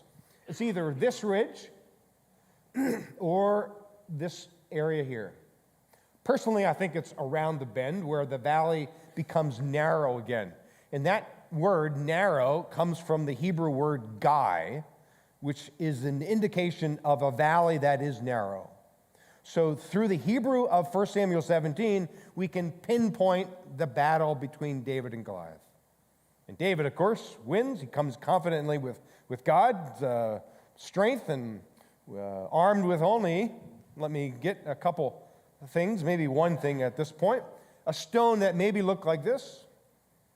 This is actually more indicative of an Assyrian sling stone. In fact, I found one at Tel Burna, not this one, but another one lodged in an 8th century wall. And according to Isaiah 37, most likely shot by an Assyrian soldier who missed his mark. But can you imagine a stone like this? David took 5 of them. And of course, if you remember the picture of the Philistines as pictured by Ramses, it must have hit somewhere in an exposed area in the forehead. And David then killed him and cut off his head as a way to dishonor the enemy. And of course, the Philistines, as you know from 1 Samuel 31, would return the favor. Because after Saul would die on Mount Gilboa, his body was placed on the walls of Beit Shan, and his head was cut off too. It was a way to dishonor your enemy. In fact, even Ramses III, remember the picture of the Philistines, the Sea Peoples? He even pictured the defeat of the Sea Peoples by gathering the collective hair of the enemy, holding it like this, a standard picture of the Pharaoh winning the war against his enemies. And then they even pictured hands that are cut off. And can I even say in mixed company? Let's just say a part of the male anatomy was also cut off and displayed on the pylon of the temple as a further way of dishonoring the enemy that you just defeated. Can I just digress for just a moment and say that you cannot understand today's conflict between Israelis, Hamas, Hezbollah, unless you understand the whole realm of honor and shame. That's it. Even among Muslims, tribes in Jordan that fought and fought and fought and still are fighting, it's all about honor and shame. The whole Old and New Testament are written within the context of honoring and shaming. Even the ministry of Jesus, who did he call? He called those who were shamed and outcast in that culture. We'll talk about that tomorrow. But just to digress for just a moment, we can't understand this story unless we understand two things. This was the main route into the hill country, so the Philistines wanted to take it. The Israelites prevented that, and David shamed the whole Philistines by cutting off the head of their leader.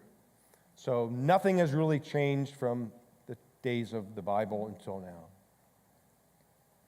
Here's the Negev, our next region, if you will. It's really the whole area of the brown that you see on the map. Doesn't look too brown up there, but this is all the Negev. Technically the southern highlands, but Negev here. There's two main cities in the Negev, Beersheba and Arad, and yet also some very unique geological formations. Here's the site of Beersheba. So it's a flatter area, although the elevation is about 2,600 feet. It gets about 4 to 8 inches of rain a year, whereas Israel, Tel Aviv, Jerusalem gets about 35 rainy days a year. That's it. But it hardly rains down here. We've been already to Arad, but look at what the area to the south of Arad looks like. This is called the Wadi Zin, Z-I-N. And I want to show you a faith journey video. And I don't know, maybe some of your tech guys can tell me why this appears upside down at first. I can't figure this out. I just embedded this video into the program, and once I hit it, I'll be right side up. But I want to take you on a walk, again, about a 5-minute walk. It'll give me time to rest my voice a little, but also I want you to understand the importance of the Zin and maybe look for a faith lesson along the way. So join me for a canyon walk in the Zin Desert. So we're walking through this canyon called the Zin. It's mentioned in the Bible at least 2 times, at least the 2 times I want to refer to, Numbers 13 and Numbers 20. Now already we saw the canyon from above, but now we're in and down through, walking down through this canyon, and you can see around me how beautiful it is. In fact, 2 weeks ago there was a flash flood that came through here, and that must have been amazing to see. There's always water here through the Zin, this part of the canyon, even in the summer. In fact, we're walking to the waterfalls now, and yet we can connect with, as I mentioned, at least 2 references that are occurring in Numbers 13 and Numbers 20.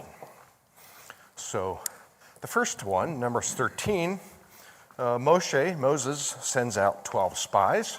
They start a little further south than here in the desert of Paran. And they make their way through the Zin Desert and up through the hill country of Judah. Their task was to explore the land. And the questions that Moses asked them was find out if the soil is good or not, if the cities are fortified or not, just exploring the uniqueness of the land of Canaan. And of course, there were 12 spies, and perhaps you are aware that 10 of them came back with a very negative report, but 2 of them, that would be Joshua and Caleb, came back with a very positive report.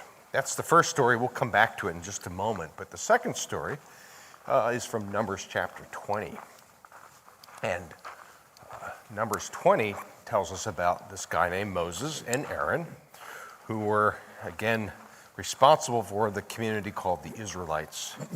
And they were somewhere in the Zin, and they are given the responsibility to find water. Now, you can see all these different rock strata around me, here on the sides of the cliff, the canyon cliff, I should say. And pretty much everyone knew that if you struck the right pocket of stone, the strata of rock, you could actually access water that way. In fact, the Bedouin today in the Sinai know exactly how to do this. In the middle of a dry and dusty place, they know what rock to hit, and water comes out of it. It's really quite amazing. So everyone and their brother knew that all you needed to do is strike the rock, and yet God instructed Moshe to speak to the rock, and he does not. He strikes it not once, but twice, and God is not pleased. That happens somewhere here in the desert. And yet, as we talk about and go back to the Numbers 13 story, which I would like to focus upon, these 12 spies, they were given the task of exploring the land. And again, 10 of them came back with oh no, we better not go. The Canaanites are there. And yet 2 of them looked at the land. They knew the challenges, and yet they still gave a positive report. Could it be that their faith journey with God was one where they trusted God? God was giving them the land as promised, of course, to Abraham way back. And yet they knew that there was potential in the land. I don't know about you, but sometimes I encounter difficulties in my life and my walk of faith where I look at what's ahead of me. You know, we look at this desert, for instance, and see a very challenging place. Of course, the spies had to come up through here and all the way up to the hill country and then go back and give a report. Here's the waterfall, by the way. But these 2 spies especially, I love their attitude and their perspective, because I think it was their faith that allowed them to give a positive report. They saw the potential. They saw what God really had already promised to them, and they were simply willing to be a part of fulfilling that. And that's sort of how it works with our lives. We encounter some difficulties sometimes, maybe even some unknown pathways and journeys in our walk of faith, and yet even though we don't know maybe where we're going, maybe we're stepping out in faith and perhaps even wondering if God is a part of it, and yet we know that we can trust God, and He walks with us. He never leaves us nor forsakes us. Those were the words that Moses, of course, would share with Joshua before Joshua was handed the baton of leadership.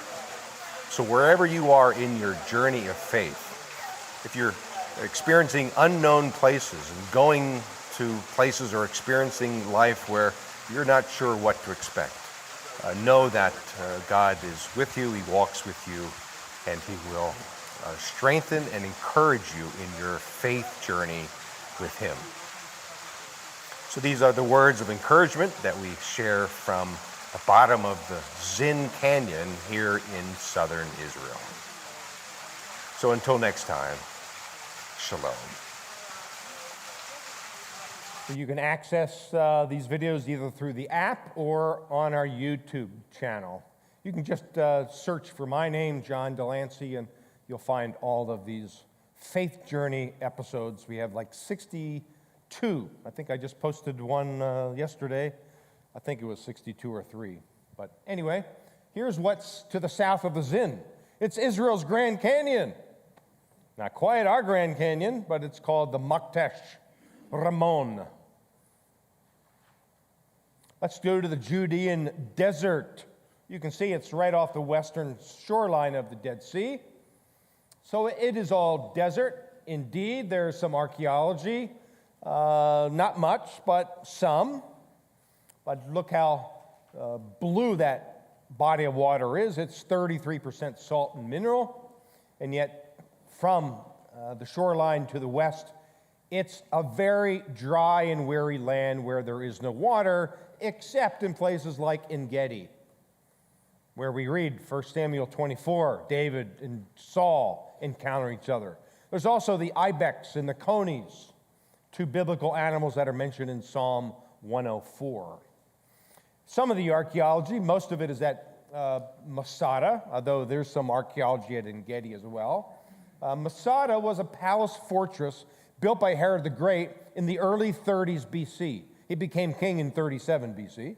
But about 100 years later, in about 70 AD to about 73, 967, according to the number by Josephus, Jews held out against the Romans on top of this fortress that probably looked like this. So they reused the palace of Herod the Great. He had 4 or 5 of them, by the way, one across on the desert in Jordan called Machaerus. But this one had 3-tier palace on the northern end. But the Romans would eventually build a ramp. And they would discover that all but a couple women and children would commit suicide. The Jews would rather fall on their own swords than to fall at the hands of the Romans. So it's a very, very interesting story about the bravery of those Jews who held out against the Romans. But right on the shoreline of the Dead Sea, where, as I mentioned, it's impossible to sink because of the water content, 33% salt and mineral. I had a chance to help Dr. Steve Austin. Actually, he teaches geology at Cedarville College. He was a good friend of mine. He's in his early 70s now. He leads a lot of Grand Canyon trips from a young Earth perspective. That's where I used to get my firewood, by the way. He lives about 10 miles away. So I helped Dr. Steve with a project that he called the Dead Sea Project in Gully 10. Now, what was Steve all doing here in the desert was simple. He was, what's going on? There we go. Researching 2 things. Not only the level of the lake during the courses of biblical history in this 10-meter deep gully, where we simply were digging mud and exposing the strata, if you will, of what was once underneath water, if you can understand how that worked. So we found shorelines. Some date we can determine it through carbon-14, shorelines of how low or how high the lake was, the sea, during different courses of biblical history. But we also could determine, with Steve's careful eye, the tectonic activity in the region, because preserved in the mud are ripples, if you will, left in the mud that tell us when earthquake activity took place. Quack, quack, quack, quack, quack. And the official term, Steve's lake level curve, tells us that. Let me just get this map out. I think it's fascinating because here you can see the Dead Sea is in 2 forms. Northern part, 35 miles long, incidentally, 930 feet deep, and then a very shallow southern end. But we have what we call here, I'm pointing to it, called the Levant. It's a parcel of land that was exposed and separated the lake into 2 forms when the water was shallow, but in certain times of biblical history when the water was high, this also was underwater, forming one big lake. That's quite interesting because through this study we can maybe even determine where cities were, like, for instance, Sodom and Gomorrah. Traditionally, we locate them in the south, in Jordan today, although a new excavation called Tel Amam has maybe found it here on the north end. I don't necessarily agree with that archaeologist, but that's at least a possibility. But we can determine whether it's even possible to say that's where Sodom was, because we can determine now how deep or how shallow the lake was at that time period. For instance, in the book of Genesis, when Abraham and Lot were there. So it's an interesting study, and I just threw this in here just for the fun of it, because we do know that the lake, can I use this term without being political? There was something called climate change back in the days of Abraham, and not man-made climate change. In fact, during the time of Ruth, there was 150 or 200 years. We can find this all throughout Israel, where there was hardly any rain at all, from about 1250 to about 1100 BC. and the lake was very, very shallow, and that parcel of land, the Lavon, was exposed. So weather patterns even changed back then quite naturally. But the Judean desert is a beautiful place, and I'd like to show you the desert from the air. This is the area called the Wadi Kelt, Q-E-L-T, just to the east of Jerusalem.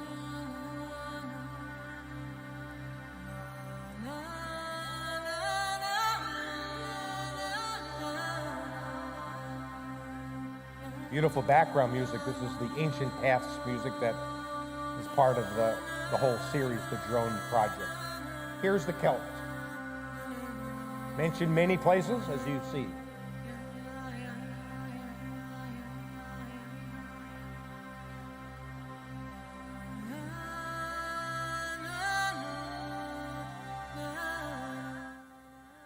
According to the psalmist, the Judean desert is a dry and weary land where there is no water.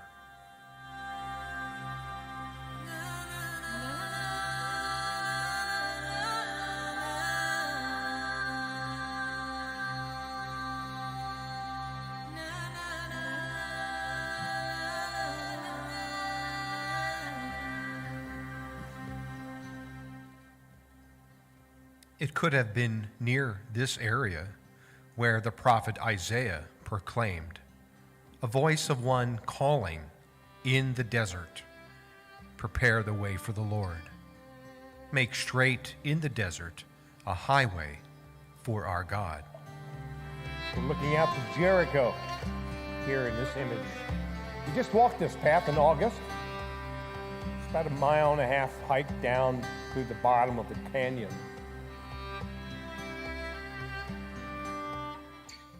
John the Baptist also spent time here. He would proclaim the same words of Isaiah in preparation for the coming of Jesus, who himself spent 40 days here tempted by Satan.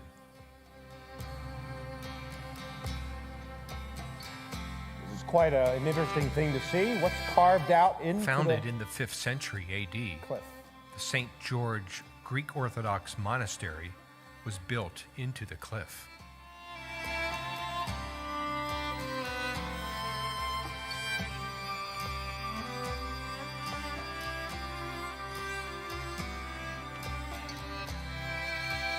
So biblical connections with this part of the Judean desert. Today we call it the Wadi Kelt. The days of Jeremiah was called the Wadi Parat, mentioned in Jeremiah 13. Let's move on to the hill country, and quickly, because we already know that this area of green is about 3,000 feet in elevation. Not desert, although the desert is to the east. We'll return to Jerusalem tomorrow. But around Jerusalem are sites like Herodium, a palace fortress built by Herod the Great.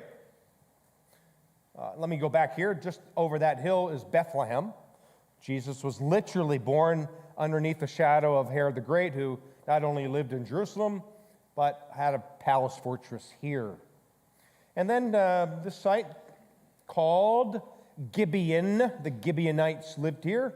They're mentioned in Joshua 10. It's north of the city.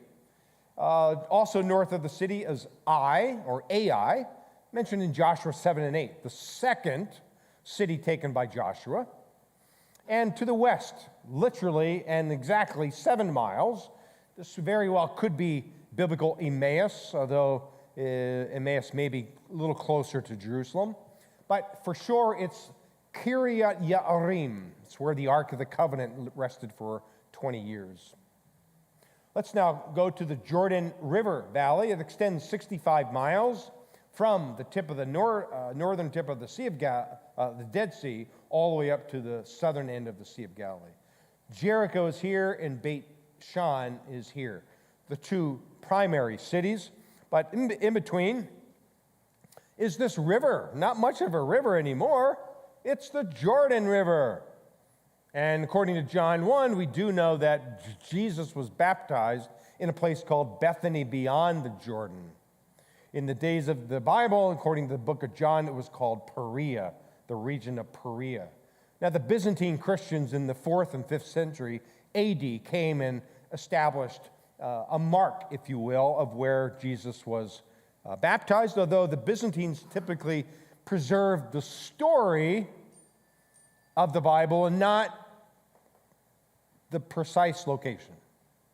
So we can't say that this was the area where Jesus was literally baptized, but probably here in an area literally across from Jericho. But to the north, in the northern part of the valley, is this massive site, the Old Testament site of Beit Shan and the New Testament or Roman site. Now, the Old Testament site is where Saul's body was hung on the walls of the town square, according to 1 Chronicles 10.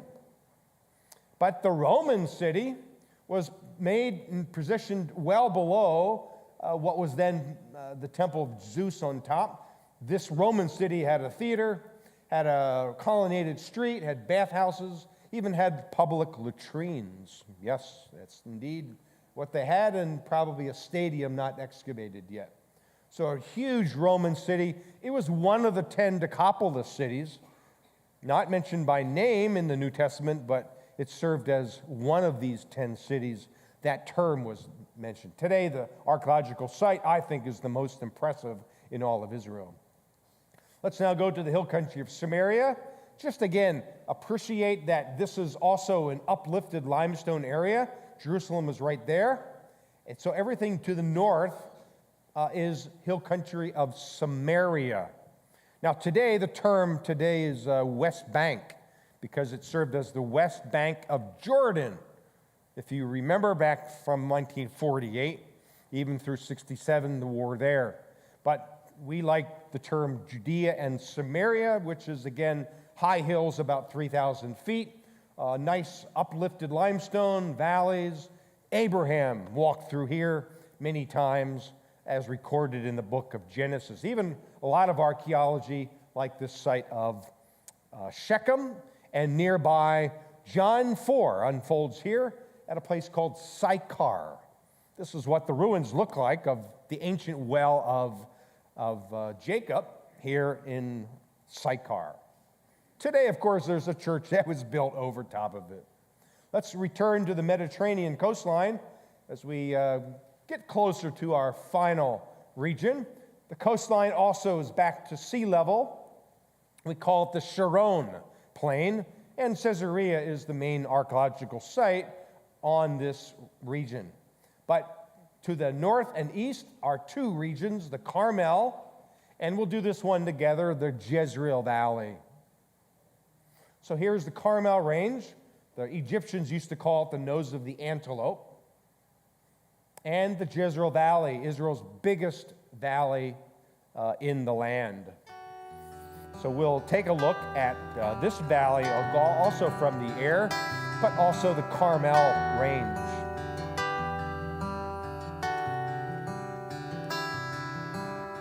Haifa, incidentally, was just rocketed by Hezbollah. Their rockets have reached all the way to Haifa, which is a disturbing reality now.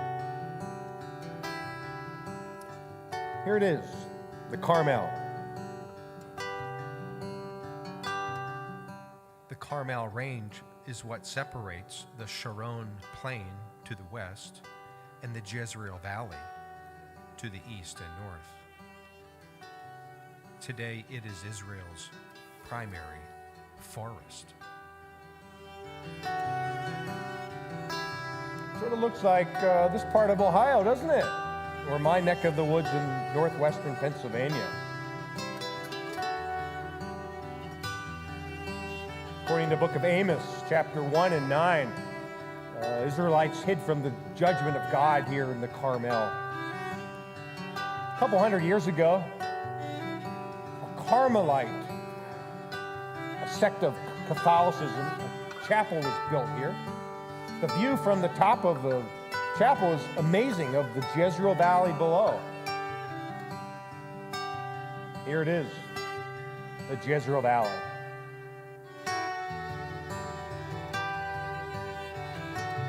We know it as the Valley of Armageddon if you take the Revelation 16 passage literally. The Jezreel Valley, called the Emek in Hebrew, is Israel's largest valley.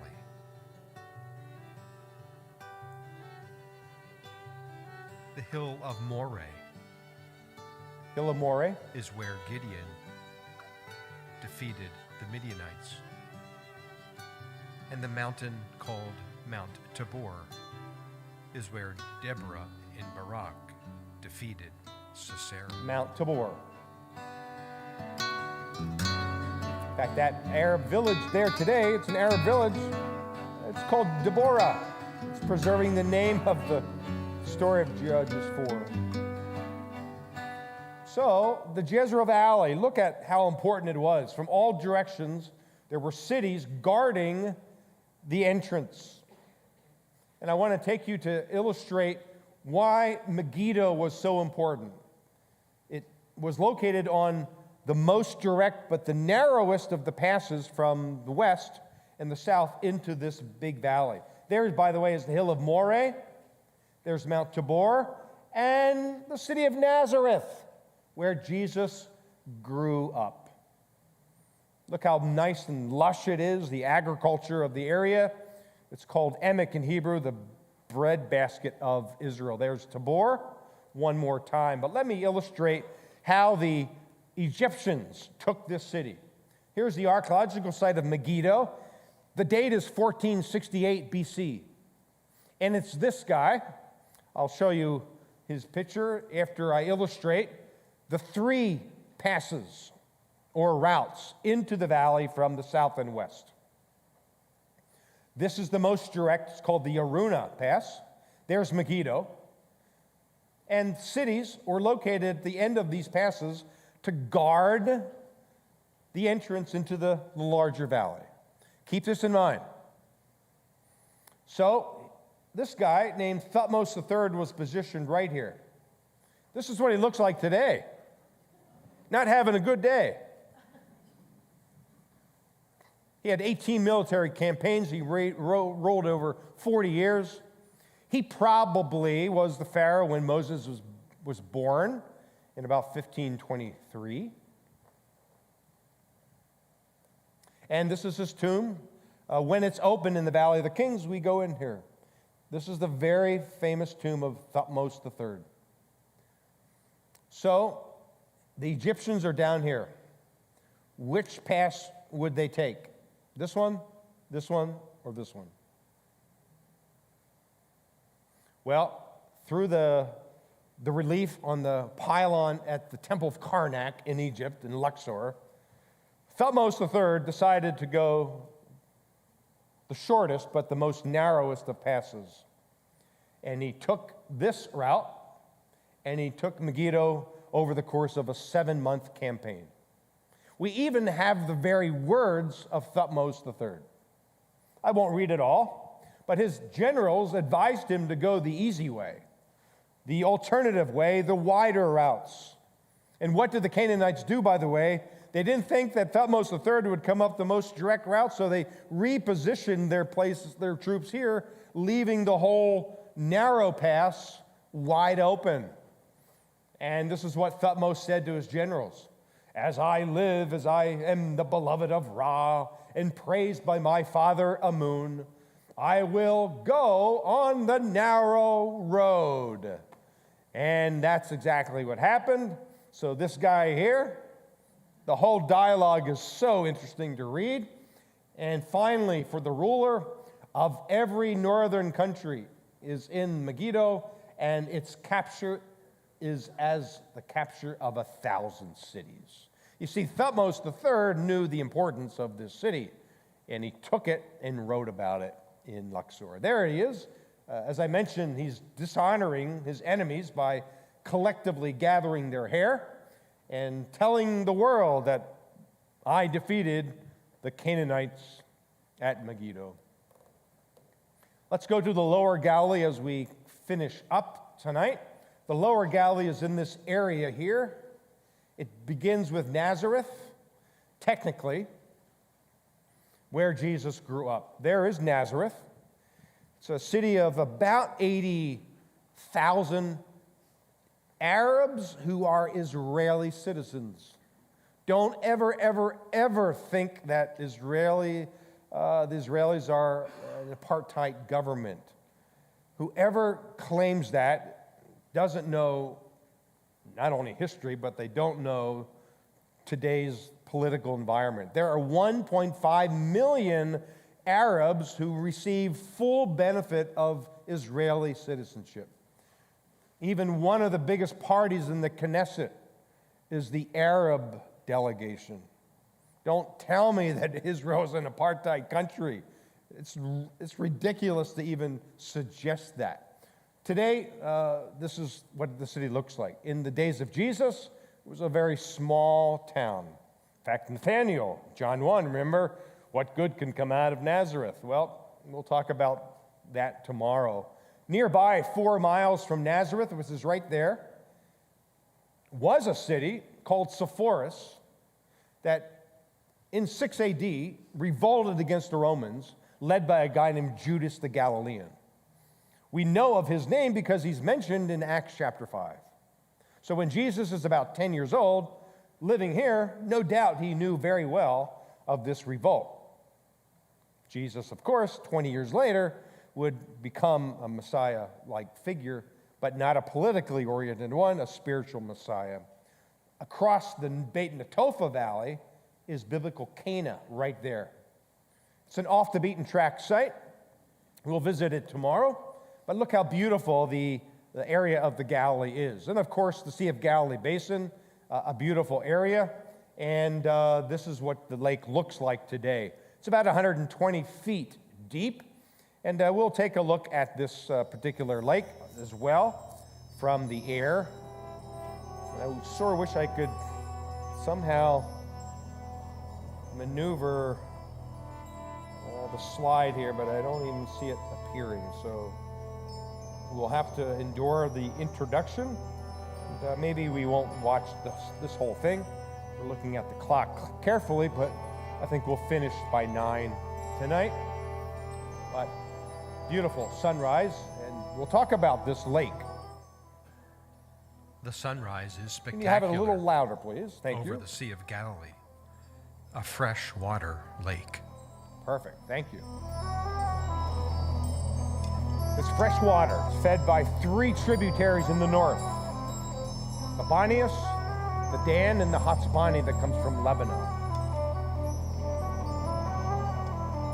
In fact, today the water's coming from the Mediterranean, the desalinization process that's feeding the upper Jordan River with fresh water now. Just began this year. The northeast corner. On the northern end of the lake is where Jesus fed the 5,000 Right there. in the vicinity of Bethsaida. There's a traditional place for the feeding of the 5,000. It's in the wrong location, called Topka today, but no doubt it was in this area on the north end, in a remote part of the area. There's Tiberias. Well, we just passed it, but on the other side of the lake. Capernaum. In Jesus' day, many of the Jewish towns and villages were located on this side of the Sea of Galilee. Now, the other side means the eastern side. It's mentioned in Mark chapter 5, where Jesus befriends the demoniac, if you remember. Very, very interesting and important story of transformation.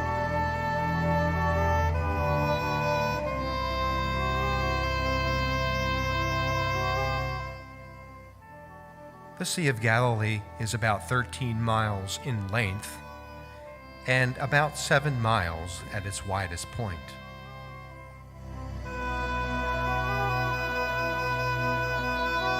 I think we'll sort of end here and go to the next slide, but you can see how beautiful this lake is. Pretty much 3 or 4 times a week, the western winds come upon the lake and cause a little ripple in the surface. But on this western side, of course, the Arbel, and this valley is called the Valley of the Doves because of the wind direction and currents through this valley. And even on the south end, we have currents of water, or air, I should say, that literally uplift the water. That's why we have storms that can be caused almost instantly by the low topography of the lake. There's the Arbel Cliff again. We always hike up the one cliff if you're able to, and if you're not, you take the easy way from the bus parking lot, only about 400 yards. But the view from on top is spectacular. And the southern end of the lake, probably the feeding the 4,000 took place on the other side, and this northeast side. So you get a good image of this body of water that in the back of your Bible, remember the Sunday school day, you used to look at the map and that little blue dot? This is it. This is it. The beautiful Sea of Galilee. Jesus spent most of his time here healing, performing miracles, teaching about the kingdom. Here in the plain of Gennesaret, Magdala is here. He called Mary Magdalene. And of course, because of the air currents over and above the lake, storms can occur without warning. On this eastern side, we do have one area where there is a cliff, and only one. Let me tell you that I was a couple Octobers ago, right after COVID, I had special permission to enter the country with a TV crew, not a camera crew. Just myself, a board member, and a camera guy. So we were standing here. I wanted a drone this side of the area in the cliff, so I was out here along the shoreline. The drone was. I was up here on the top of the cliff. And all of a sudden, the drone went voop, voop, voop, voop, voop, all the way out to almost the middle of the lake. And my board member, his name is Pastor Trinity. What a great name for a pastor, right? He says, "Man, Delancey, you're really getting good with this." I go, "No, I lost control. I'm hitting home, and all of a sudden, it comes back slowly. We now barely see it. It's still hovering about 3 feet above the surface of the water. So I had a decision to make. I'm up here on top of the cliff, and by the way, this is probably the cliff where the pigs, the boar, now filled with demons, go running down into the shoreline. Remember Mark 5? Well, I had a decision. Should I run down the cliff myself? There were fishermen down there. I still saw the drone on my controller. We decided not to. Probably 20 years ago, I would have. We drove our rental car here, and then I ran as fast as I could along the shoreline. The fishermen said, "It's out there," and now I saw it. It's about 200 yards out. I stripped down to my boxer shorts. I had to retrieve my drone. But by the time I got out there, it sank. So today, somewhere in the bottom of the lake is my drone. Now, I'm not sure, Pastor, if this is good Baptist theology, but what happened to that drone? Now, there's 3 possibilities. Number 1, there was some kid in Tiberias living in his mom's basement who probably was scrambling the signal. Number 2, and most likely the scenario where the IDF were scrambling drone signals, and they are responsible for it. The IDF is the Israeli Defense Force. Just the previous year, they took down an Assyrian drone and dropped it into the lake. So there's precedent for that. Of course, that was a military drone, not my little thing. But the third one, I don't know if this is good theology, but maybe the demons went into the drone, and I'm just kidding, of course, but thankfully I downloaded all my material on my SD card that was in the drone itself, so I didn't lose much other than what I wanted the drone here. I'm going to milk that story for all it's worth, by the way. Let's finish up with what's north. Bethsaida, maybe the home of Peter, Andrew, and Philip. That's John 1. Or maybe Bethsaida is near this cluster of trees where they just found some more archaeology that seems to indicate that that's the location of this housing or fishing village called Beit Saida, the house of hunting. Upper Galilee and the Hula Valley. Upper Galilee is this area in dark green. It's north of the lake and to the west. And it borders, we won't watch this, all right? It borders Lebanon. And yet the Hula Valley also is a big valley. It's the second largest one. And Hatzor, a huge 200-acre site, an Old Testament site. In fact, it's mentioned in Joshua 11. It was one of the 3 cities burned by Joshua. But it's also here in the Hula Valley. But they found a statue of Jabin or Yabin. In Hebrew, it's mentioned in Judges 4 and also Joshua 11. But look at Mount Hermon there sticking up like a sore thumb on the end of this Hula Valley. 750,000 birds come migrating through the Hula Valley each year, if you're a bird lover. There's the border with Lebanon. In fact, there's Mount Hermon. That city is Lebanon. We're looking at the border. Hezbollah is probably entrenched here. This is Metula, an Israeli city, but we can literally look across the border here up north. And then finally, the Golan Heights as we finish up, and it's about 9 o'clock, so we'll finish right on time. There it is. The Golan Heights extends 38 miles from about right here all the way now bordering with Syria to the east. The Golan is pretty much a plateau. There's the lake down to the west. This used to be controlled by the Jordanians prior to 67. Also some archaeology called Gamla. We'll visit that site tomorrow. But here's the mountain. Not quite Pikes Peak, but, it's pretty impressive. And we're looking across to Syria now. That lake is Syria. That lake is Syria. It's called Kenetra. And I think snow's coming our way pretty soon. I'm getting prepared for it. And who knows, I may return to skiing, but we'll play that by ear. Just in August, on summer trips, we always hike to the top, we take the cable up to the top, the chairlift, I should say. It's a gondola now, and then we hike down Mount Hermon. But that brings us to an end of this second session and, of course, our evening tonight. So let me just conclude with a prayer, and then if you have any questions, I'll be happy to entertain them afterwards. We do resume at 8:30 tomorrow with light breakfast. Sounds really good, and I'm looking forward to teaching on archaeology, the Hebraic background of Jesus, Old and New Testament Jerusalem, and customs and culture of the Bible, and probably a brief word about today's current events with Hamas. Let's pray. Let me begin with a Hebrew prayer. Chadula Adonai ki tov kele'olam hasdo. We give you thanks, for you are good, and your mercy endures forever.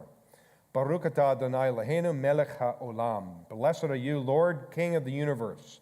And we certainly praise you today. Tonight, as we have gathered, as we have had our eyes open and our hearts touched, we hope by your grace and with new insights in terms of reading the Bible in context. So we are thankful for this gathering tonight, and I pray that we, in our faith walk, we're encouraged because of being here tonight together.